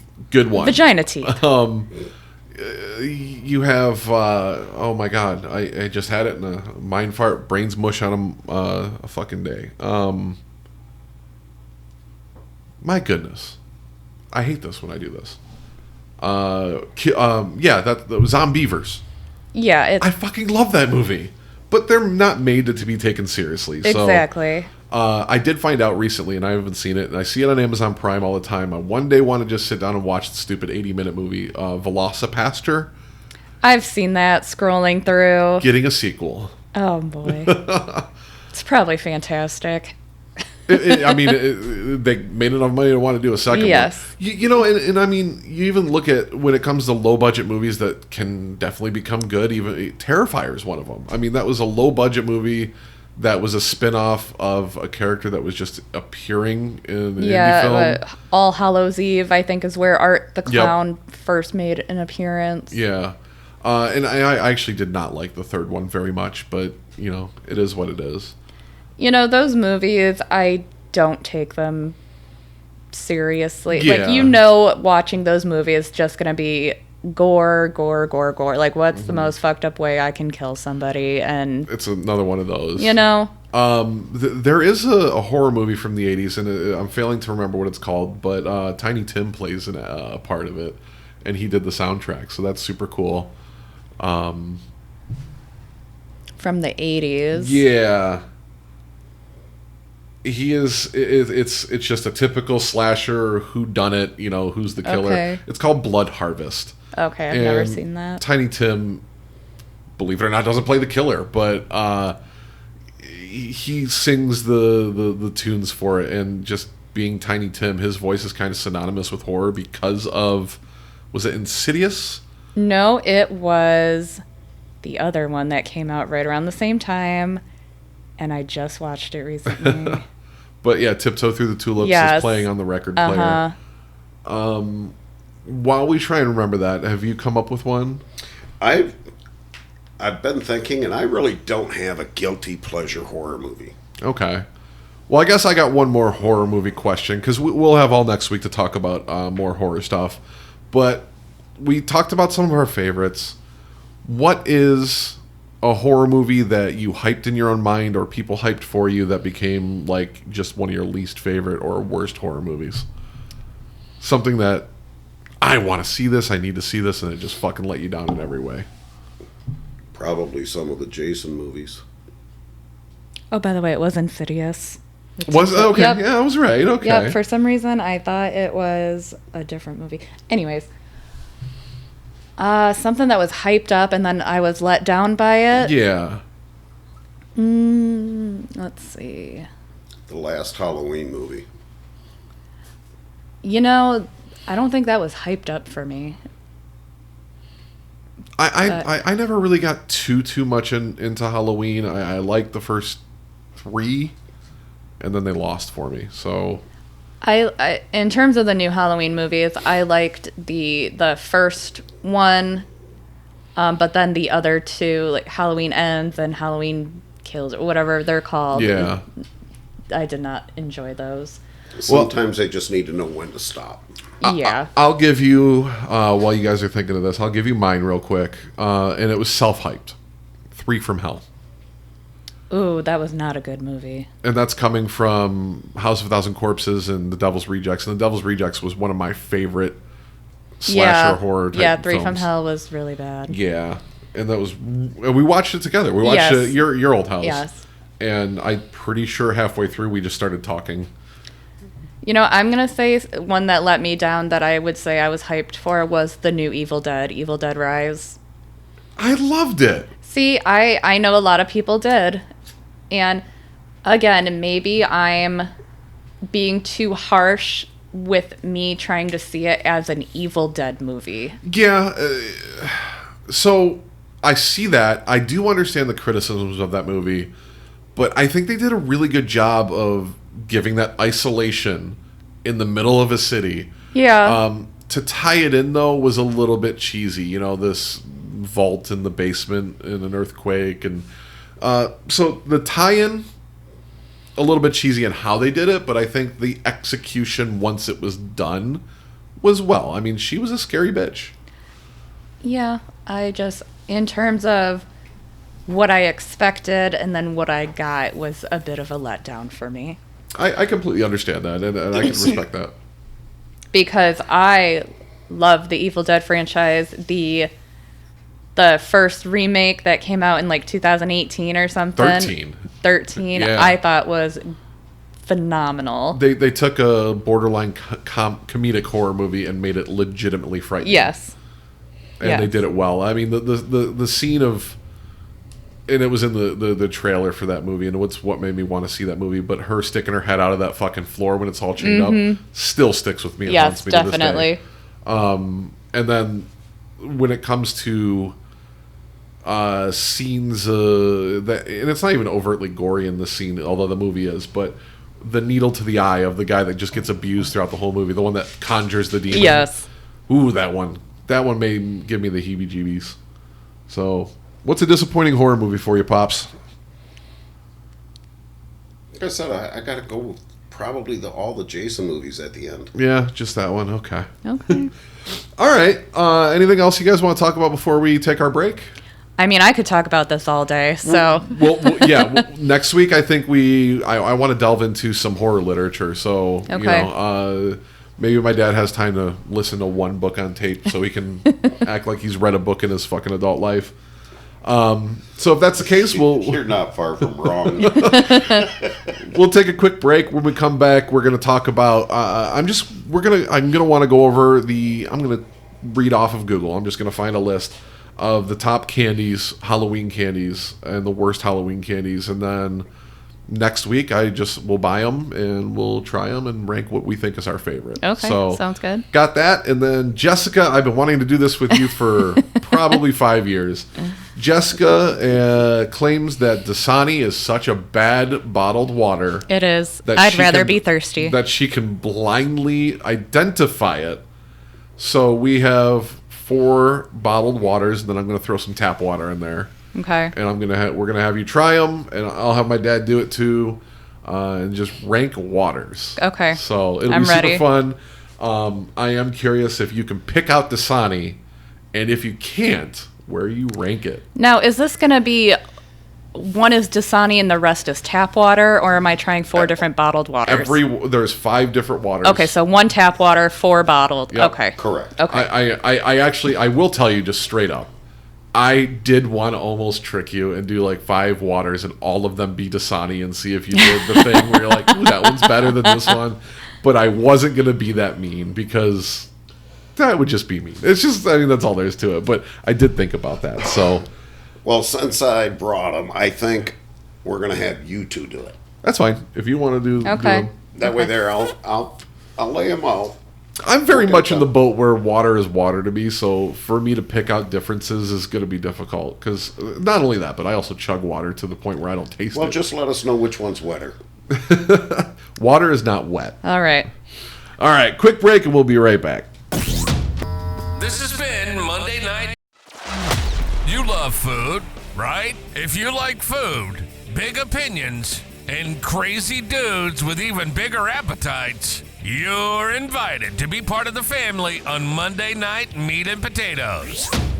Join James, Fridge, and Tommy as they blind taste test the best and worst colas, barbecue sauce, peanut butters, everything, right down to those weird pickle-flavored snacks you see at the store, but you never buy because, we rank them, we review them, and we have a blast. And it's not just food. We talk movies, sports, personal stories, and whatever other madness is going on in the world.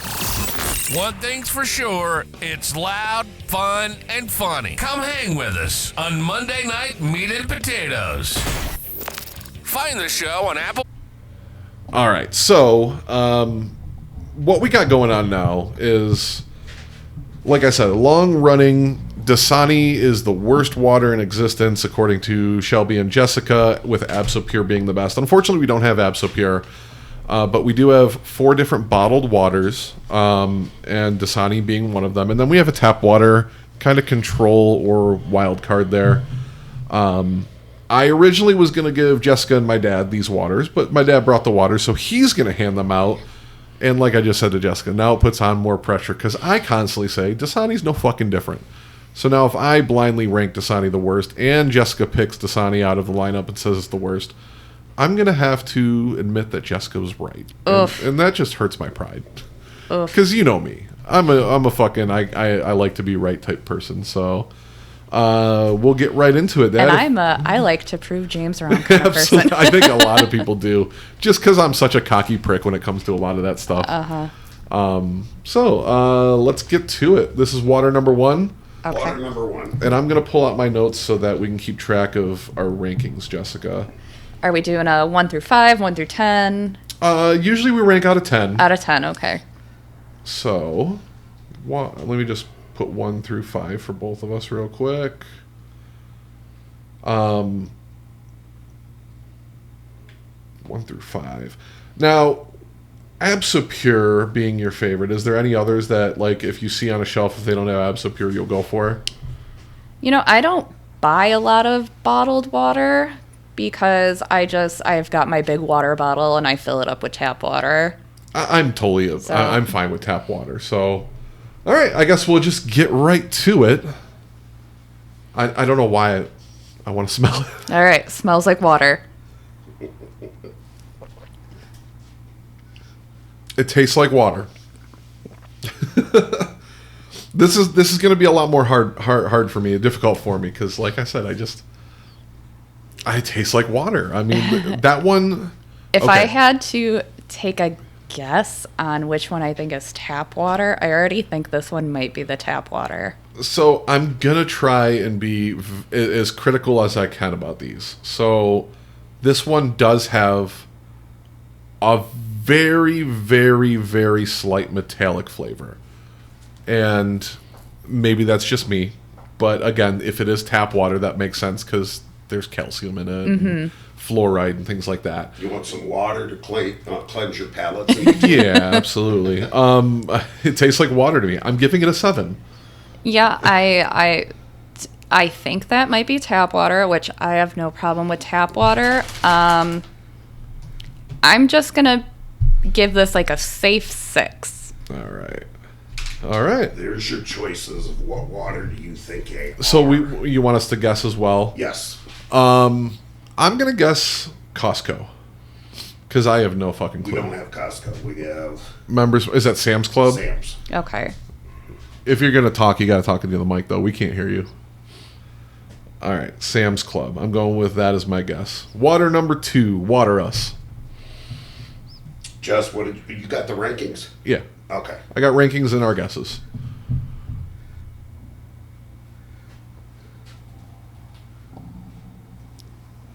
All right, number 2 coming in hot.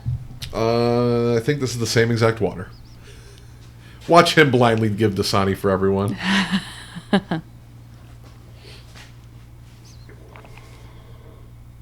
That tastes like water. Oh, I know bitch ass Dasani when I taste it.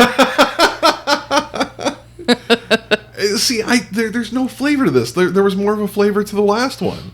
I'm saying this is Dasani, and I'm ranking it a 1. I'm going to give it a 7 because I like water, and it tastes like water. And I'm going to guess Aquafina. Jessica gave that a 1 and is guessing Dasani. All right. Water number 3. Water number 3.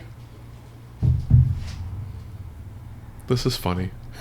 I really hope If I end up being so wrong on this, I'm just going to have to stick my foot in my mouth. Dasani hate is so forced. Smells like water, looks like water. Tastes like water. I don't tell the only one that had a slight taste was the first one. I don't know. This is funny. I'm going tap water and I'm giving it a 7.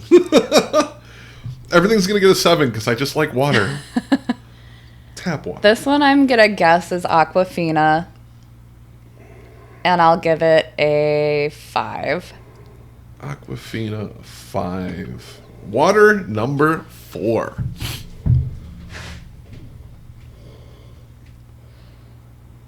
I also like that these aren't ice cold because I like to drink more of a room temperature water. I don't put ice in my drinks. You and Shelby are water twins. I want ice cold water certain times, but when I want to hydrate, I want like tap water temperature.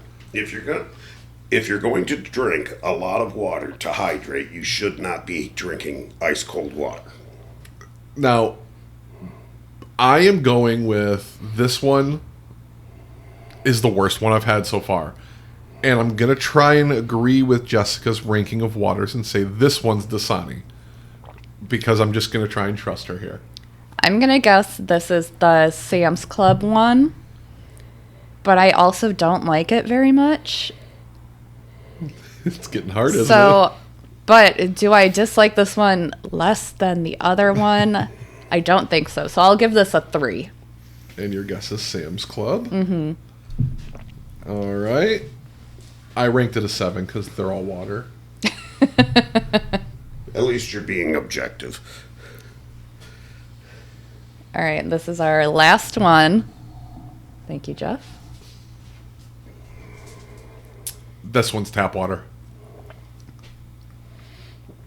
I'm going with tap water on that one, even though I already guessed tap water. Ooh, I almost agree with you. This one does kind of taste like tap water, but, well.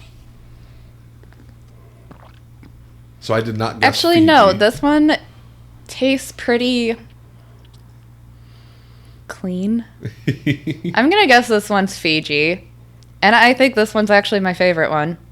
So I'll give this one an 8. 8 and Fiji. So I did not guess Fiji out of any of them because I double dipped on tap water. So, with that being said, Dad. Why am I nervous? What was water? No, you know what? Should I just start off with Jessica has to go home now? Let me first start with Jessica's ranking from best to worst. Fiji, these are based on your guesses. Okay. Fiji at an 8. Then tap water at a 6, Aquafina at a 5, Sam's Club at a 3, and Dasani at a 1. Mine are all ranked 7, so I can't give an order. What is water number 1? Water number 1 was Fiji. Okay. Oh. You know what? Maybe that's why it had that very mineral-y taste. Yeah, that's the only one that I really had any type of flavor in my opinion. Well, Jess went with tap water on that one. Mm-hmm. Yep, I guess Sam's Club, so we were And both you wrong. guessed Sam's. Water number 2 was Members Mark. Oh, That's the one Jessica thought was Dasani. dang. Uh-oh. Jessica thought it was Dasani. Please give her the highest ranking for Dasani. And James thought it was Aquafina. Yep. Water number 3 was Dasani. Which you ranked a 5 right in the fucking middle. Damn. What did I guess? That was Aquafina? You guessed it was Aquafina. Yeah, you went Aquafina. Well, Didn't rank it the highest. And James, you said it was Tap. I did. Okay, water 4 was Aquafina. I guessed Dasani. Jessica guessed Sam's. And the last one was Tap water. So I did get that one right. So tap water's my favorite. But you know what? I'm a tap water drinker. Same. So But, and I'm not going to give you too much shit here, because Shelby ranked Dasani as number 2 out of 6. You ranked it 3 out of 5, right in the middle of it, but throws a little wrench in your idea, doesn't it? it does. Which one? Aquafina is objectively worse to you. I couldn't even tell you the last time I drank Aquafina because, you know, most vending machine bottled water is Dasani. Yeah, because Coke has a stranglehold Yeah. on vending machines. I think Aquafina is Pepsi's answer to Dasani. Is that a Pepsi product? Let's see. If it doesn't say, you probably can't see because you're old and decrepit. Pepsi brand water. It is Aquafina. Okay, so Aquafina might have to go down as Okay, your worst you when it know comes what? to your popular bottled waters, but you ranked. Well, okay, so I guess Blindly's a little bit different, but Yeah. I stand by my statement. I'm still not going to seek out Dasani. But at least now you can't. I think you could at least amend your "I'd rather go thirsty." I'd rather go thirsty than drink Aquafina is what I've learned today. I think what I learned today is if Jessica is thirsty and I only have Aquafina or Dasani, I just don't tell her what it is and she'll drink it. You know, at the end of the day, water is water. Yeah. But that was a fun little experiment. Right, that's what I'm saying. It's so much different, especially when you have the pressure of, God damn it, I've been bragging about this for so long. Which one did you guys both rank the highest? I ranked them all a 7. I ranked tap water the highest. She gave tap water an 8. And that's completely fine. See, I enjoy this. And that was Jessica's Members lowest ranked. You gave it a 1. You thought that was Dasani. I did. I did not like that. So let me see that bottle real quick. So Sam's Club, Makers Market, is that what it's called? Members Mark. Members Mark. And it is purified water with calcium chloride and sodium bicarbonate added, purified by reverse osmosis. So it's just fucking Tap filtered. It's Yeah. just filtered water. All right. Let's go over the candies, and then we'll finish with trying our few snacks we have here. So I have a website that has it's delish.com, and they have the definitive ranking of the best and worst Halloween candies. I'm going to go through this list really quick, and then we'll just pick a couple of our favorites to try next week. Okay. And then just stop if you want to argue any of these. Last place. Do you guys want to guess Candy what that corn. is? Necco wafers. I fucking love candy corn and Necco wafers, so I'm weird. They ranked the last in 34th place Tootsie Rolls. See, I like a good Tootsie Roll. Tootsie Rolls is such a classic to me. You can't hate on a Tootsie Roll. It's not chocolate, but it's good. I like them. I like Tootsie Rolls. But when they get hard and old, they're awful. Yeah, They need to be you fresh gotta have and them chewy. fresh. Now, do you guys like the flavored? I don't even know Yes. if the brand is Tootsie It Roll. is. They If do it make It is Tootsie Roll. I like the think orange and the the vanilla. vanilla. I love the vanilla ones. I like them. I do. Number 33, they have a tie, Almond Joy and Mounds, which I absolutely despise because it's coconut. I love both. I like Mounds a little bit better because it's dark chocolate, but Mounds is one of my favorite candies. Denise is, I would have to say Mounds is probably her favorite candy. Now, Jessica, you don't really have it, but you do have younger siblings. Did you ever have the I'm older than you, I'm taking the candy out of your thing because I'm your older sister tax? No, I never really was like that. So, stepdad tax for me, dad tax, what's the candy you would have stole out of ours first? Normally, probably Reese's. So, I steal one that no one likes, and it's perfectly fine because it's one of my favorites, Whoppers. I do not like Whoppers. I do like Whoppers. Nope.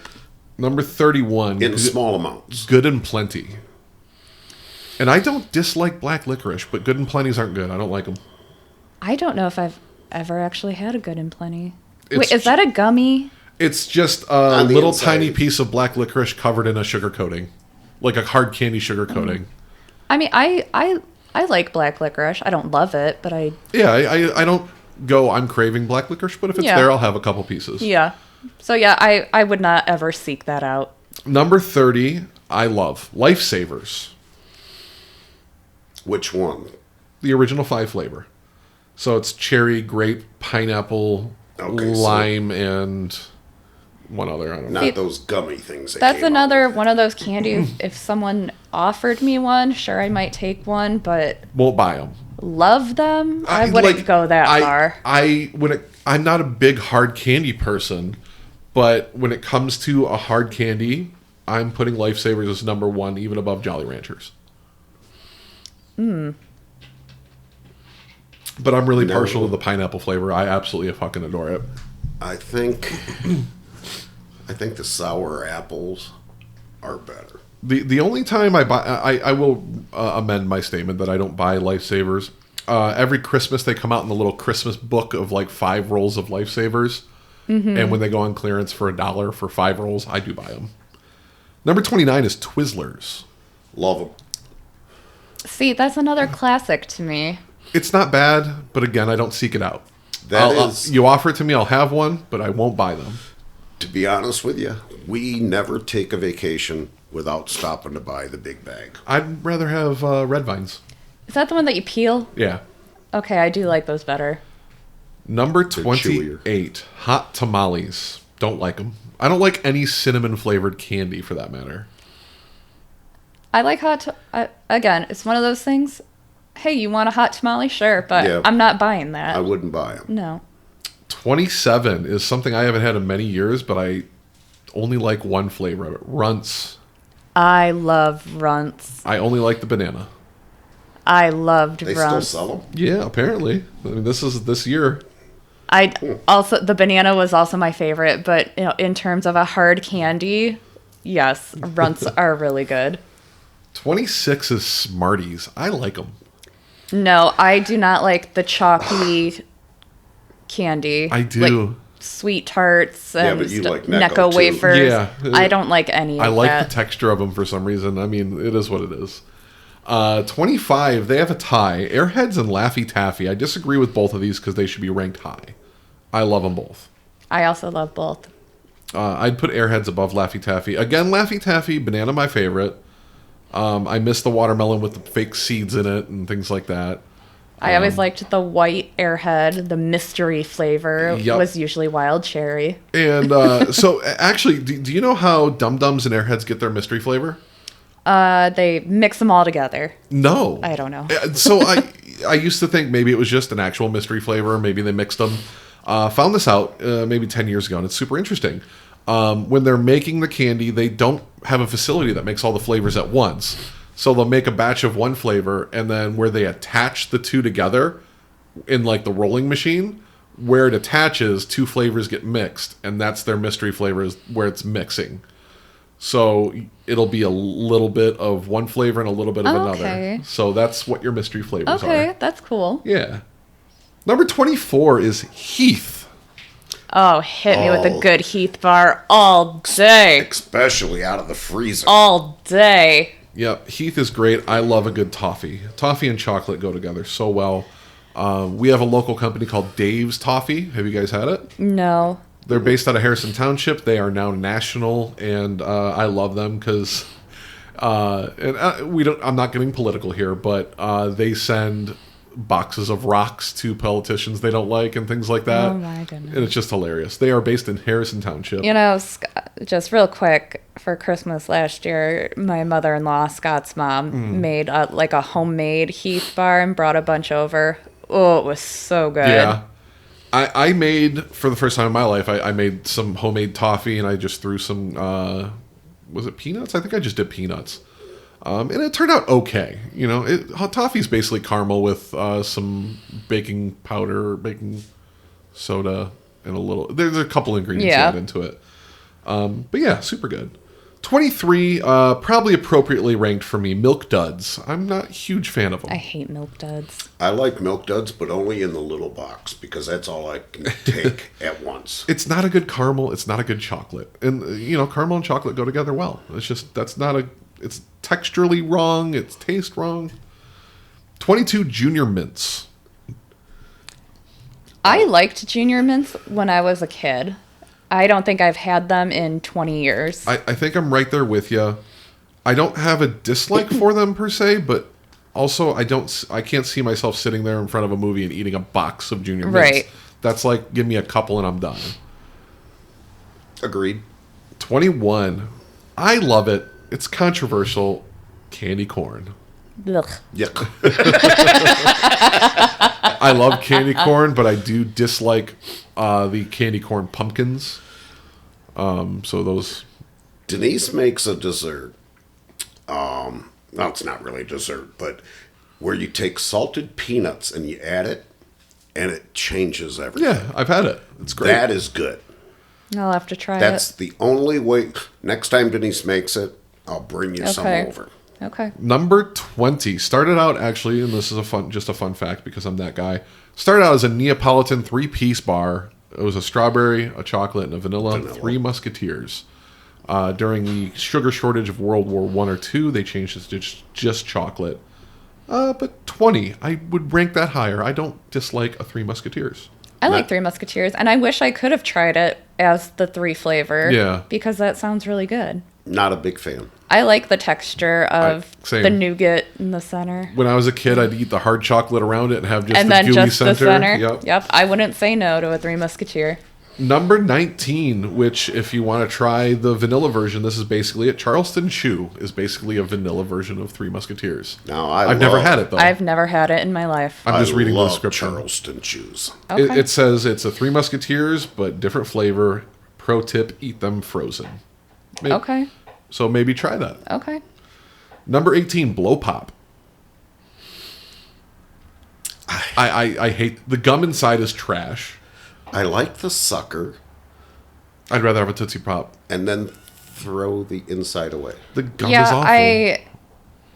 if I'm having a sucker, I'm not trying to get to gum in the center. Yeah. I'd rather have just a regular sucker or a Tootsie Pop. And Yeah. the Blow Pops, you get to the gum center and It's hard. it's like bazooka gum. It's flavorless, it's hard, but also like it's either you're licking gum with a bit of the fucking sucker left over, or you have to chew the gum and then you have crunchy bits and it's texturally off. All right, Sour Patch Kids are 17. Too low in my opinion. Love them. I'd rank that higher. I don't really like gummies, so I don't really like Sour Patch Kids. Okay. But it's gummy candy in general is at the bottom for me. Did not know that. 16, Kit Kat. I'd say that's appropriately. Appropriately Yeah, ranked. right. I'd put that, right in the middle. It's not my favorite. I don't dislike it. I'll eat them. I'll eat a Kit Kat. But if I'm getting a chocolate bar, there's better options. Yep. Number 15, one of my favorites, Whoppers. Hate Whoppers. I like Whoppers, but it's like Milk Duds in small quantities. Number 14, I don't care for too much, Nerds. I like Eh. nerds. They're okay. I know, you're married to one. And I don't say that disrespectfully, I promise. We're all nerds here. Number 13, I'd rank it lower, Crunch Bar. Crunch bars don't do it for me. It's just boring in terms of Yeah. a candy. It's fried rice inside of a chocolate bar. you I know? actually- Not fried rice like Chinese fried rice, but like, I think I like the texture more than I like the taste. I like the texture, but there's different brands of like a crispy chocolate bar that are way better than a Crunch bar. One of my favorites, Toblerone, if you want a chocolate bar with some crunch in it. I love them. All right, 12. We're getting into the heavy hitters now. I'd rank this higher. This is probably a top 3 candy bar for me, chocolate bar. Milky Way. Yep, love a good Milky Way, just like a Three Musketeer, but better. That can drop in rank about 15. You don't like Milky Way? I don't like Milky Way. Get the fuck out. Number 11. I would not rank this above a Milky Way. 100 Grand Bar. That's top 3 for me. Really? I love And 100 gram bars. That's a crunch bar with caramel. Yeah, and it's so much better. Once again, I like the texture more than I like the flavor. All right, getting into the top 10 here. This one might have recently outranked Reese's for me, Twix. Twix are good. I think it's my favorite chocolate bar right now. I'd drop that about 5. Do you prefer the left or the right? Ooh, left. Good choice. Good choice. Number 9, Starburst. I like Starburst. Yellow's the best flavor. You get out too. It tastes like Windex. No, it doesn't. It tastes like lemon. When I had this job and I worked for this company that was based in Royal Oak, and I was on our first all company meeting, and he introduced the new hires, and he asked everyone an icebreaker question, and mine was, "What's the least or worst flavor of Starburst and why?" Or no, what was your favorite flavor of Starburst and why? And my answer was anything but yellow. And everyone agreed with me for the most part, Jessica. Well, a lot of you can be wrong at once. It's fine. Yellow's the best. All right, number 8, Trolley Sour Bright Crawlers. So sour gummy worms. See, again, gummy candy is at the bottom for Is it me. a texture thing? Or is it just you just don't care for it? I just don't care for them. Okay. I'd put Sour Patch Kids way above gummy worms, personally. I pretty much love anything that's sour. So, yeah, I think I'd leave that right where it is. Number 7 should be ranked lower because the plain original flavor is not the best. M&M's. They have original is number 7. Peanut is better. Peanut butter is better. I remember a long time ago when they came out with a raspberry flavor. It was like a chocolate raspberry flavor. The best flavor of M&M, and then they stopped making it. See, if I'm eating M&M's, it will always be peanut. I like the peanut butter the best, but the pretzel's also a good solid choice. Number 6, Reese's Take 5. Great candy bar. Yeah, that's a good one. Pretzel I've ever had chocolate. one. It's pretzel inside of a Reese's, basically. Never had Amazing. it. And it's got caramel in it. So I was going to say it's like pretzel, caramel, peanut butter. peanuts. It's all of the good It's so things. good. Sounds good, but I've never had one. Number 5 is Butterfinger. Ooh, that's got to go up. Fifth Avenue is better than a Butterfinger. I don't like Butterfingers. I love them. don't like the way it gets stuck in my teeth. I don't think the flavor is that good. I would rank that lower. Number 4, tie Baby Ruth and Snickers. I'd put them a couple down, but not too far. See, I like a good Snickers bar. Snickers they're fine. I'd rather have a Milky Way. Yeah. Now, again, talking about discontinued flavors, Snickers came out with it was The called Rocky Road. Rocky Yep. Road. I have man, looked those are several good. times for you online since you told me that because I remember it and I want it too. I don't think they've come out with any new flavors lately. No. Now the Snickers ice cream bars, delicious. You see what's right there? A Snickers ice cream. I know we just finished them last week, and I was. You want to know true love? I gave my last one to Shelby. There was one left. What a sweet pea. Number She didn't offer to split. no, Why would she? but I had a vanilla ice cream sandwich, and I love those too. So, number 3, I don't agree with Skittles. Not a fan. I don't dislike them, but they'd be middle of the road, average. Not seeking them out. Skittles are kind of like M&Ms with me. Like the original red bag is fine, but some of their like specialty flavors, like the tropical ones or something, I would say are better. Number 2 is Reese's. You can't go wrong with a Reese's. Used to be my favorite. I think Twix outranks it, so I'm going to put it as my number 2 chocolate candy bar. Would you agree that the holiday shapes Absolutely. Yes. are better? Yes. Pumpkins, Christmas trees, Yep. Easter eggs, they are all the proportion of chocolate to peanut butter is way better. Yes. I think the Christmas tree is my favorite. I'm going with pumpkin. I'm gonna just go Easter egg. Yeah, we'll all be different. But like they came out with the Reese's Big Cup, which gets closer to the right proportions, so they're decent. But then you had they came out with the Chocolate Lovers Reese's, where it was just a very thin layer of peanut butter, and I'm like, who the fuck wants Yeah, that? or didn't they come out with the reverse one where it was like a peanut butter shell It with a wasn't chocolate good, fillet? yeah. Yeah. But So, what is the right way to eat it? there is no wrong way to eat a Reese's. How do you eat it? I shoved the entire thing in my mouth in one bite. I Do eat you really? Yes. I eat the chocolate edge and then leave the center. So do I. Now, I will say this, though, and it's very hard to dethrone a classic Reese's, but they recently came out with Reese's Oreo as a collaboration. So they have Oreos that have like a Reese's flavored peanut butter cream, and then they have Reese's that have an Oreo cookie in the middle, and it is fucking fire. Okay, I'll have to try that. They are amazing. They might be my favorite, like, what's the word I'm looking for? Like, part-time special edition candy bar. Okay. So number 1, I'll have to let Shelby know when we go in, because this is her favorite candy. Nerds Gummy Cluster. Never had it. That's number 1? That's number 1 on this year's list.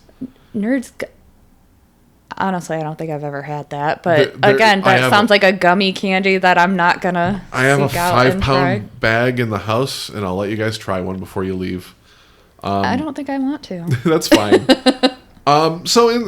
We there was a lot there. We don't even have to go over our favorites. Here's what we'll do: is we'll just next week everyone bring 3 of their favorites. All right. And we'll put them up against each other. For the sake of time, because we're running pretty long on our first one, how about we just do the Voodoo and the 7-Eleven Voodoo, and we'll save the other 2 for next week. Good enough for me. All right. So what we have here, we have reviewed them on the podcast last season. We have Zapp's Voodoo Chips, but these are Voodoo Heat. And then by happenstance, I had Spicy Bayou Blaze, which is a 7-Eleven brand, which is supposed to be their kind of take on them, but they are ruffled, which I do prefer a ruffled chip over a non-ruffled chip. So do I. So, I guess we'll just delve right into Yeah, these. I will say Zapp's Voodoo is one of my favorite potato chips. I never had them until last season, and they're delicious. All right, so I'm trying the Zapp's Voodoo Heat, which I've never had before. I don't know about the ones you're eating, but this one actually has some heat to it. It tastes like the Voodoo chip, but it's ruffled, and it's got some heat. So I'm reviewing the 7-Eleven Spicy Bayou Blaze New Orleans style ripple potato chips before, because they have the Zapp's in their hands. This is a good fucking chip. I am, and I talk about this a lot, I'm not a huge chips person, but I'm going to give that an 8.6. That is very good. Now, Zapp's, I believe, is a kettle-style chip, so they're going to be different textures. Yep, that tastes like a Voodoo chip with extra heat. So Voodoo Heat. Now, does it have a decent amount of heat? Because the 7-Eleven one actually has a decent amount I'll of say heat. yes, that has a decent amount of heat. There's not a lot of heat to the Voodoo. Voodoo Heat. All right. It's mild. Now, I do like a kettle chip better than a ruffle chip. So, let's see how this goes. And I'm just the opposite. For a 7-Eleven chip, the Spicy Bayou Blaze, this is a good potato chip. I'm telling you, don't sleep on 7-Eleven snacks. I could see myself getting a bag of the... Oh, I'm not sharing that. They have very similar flavor profiles. I'm edging the Zapp's out a little bit with the 7-Eleven. Oh, it's a heart. It's a heart. Hold on, let me take a picture of that. That's adorable. The Zapp's are spicier. I would say there's more heat to that than the 7-Eleven one. I think they're about the same, but I think maybe because I had mine first and you had Zapp's first. Maybe. I don't know. But I am going to slightly edge out Zapp's with 7-Eleven. 7-Eleven I gave it 8.6. Zapp's I'm going to go with an 8.2. It's very close. Yeah, I agree with you. I love a good ruffle chip. So I think that gives 7-Eleven a little bit of the edge for me. Yeah, I will give... Actually, those are really good. I'm going to give 7-Eleven a 9 and Zapp's an 8. I'm going to agree with you. And I think the 7-Eleven has more bite.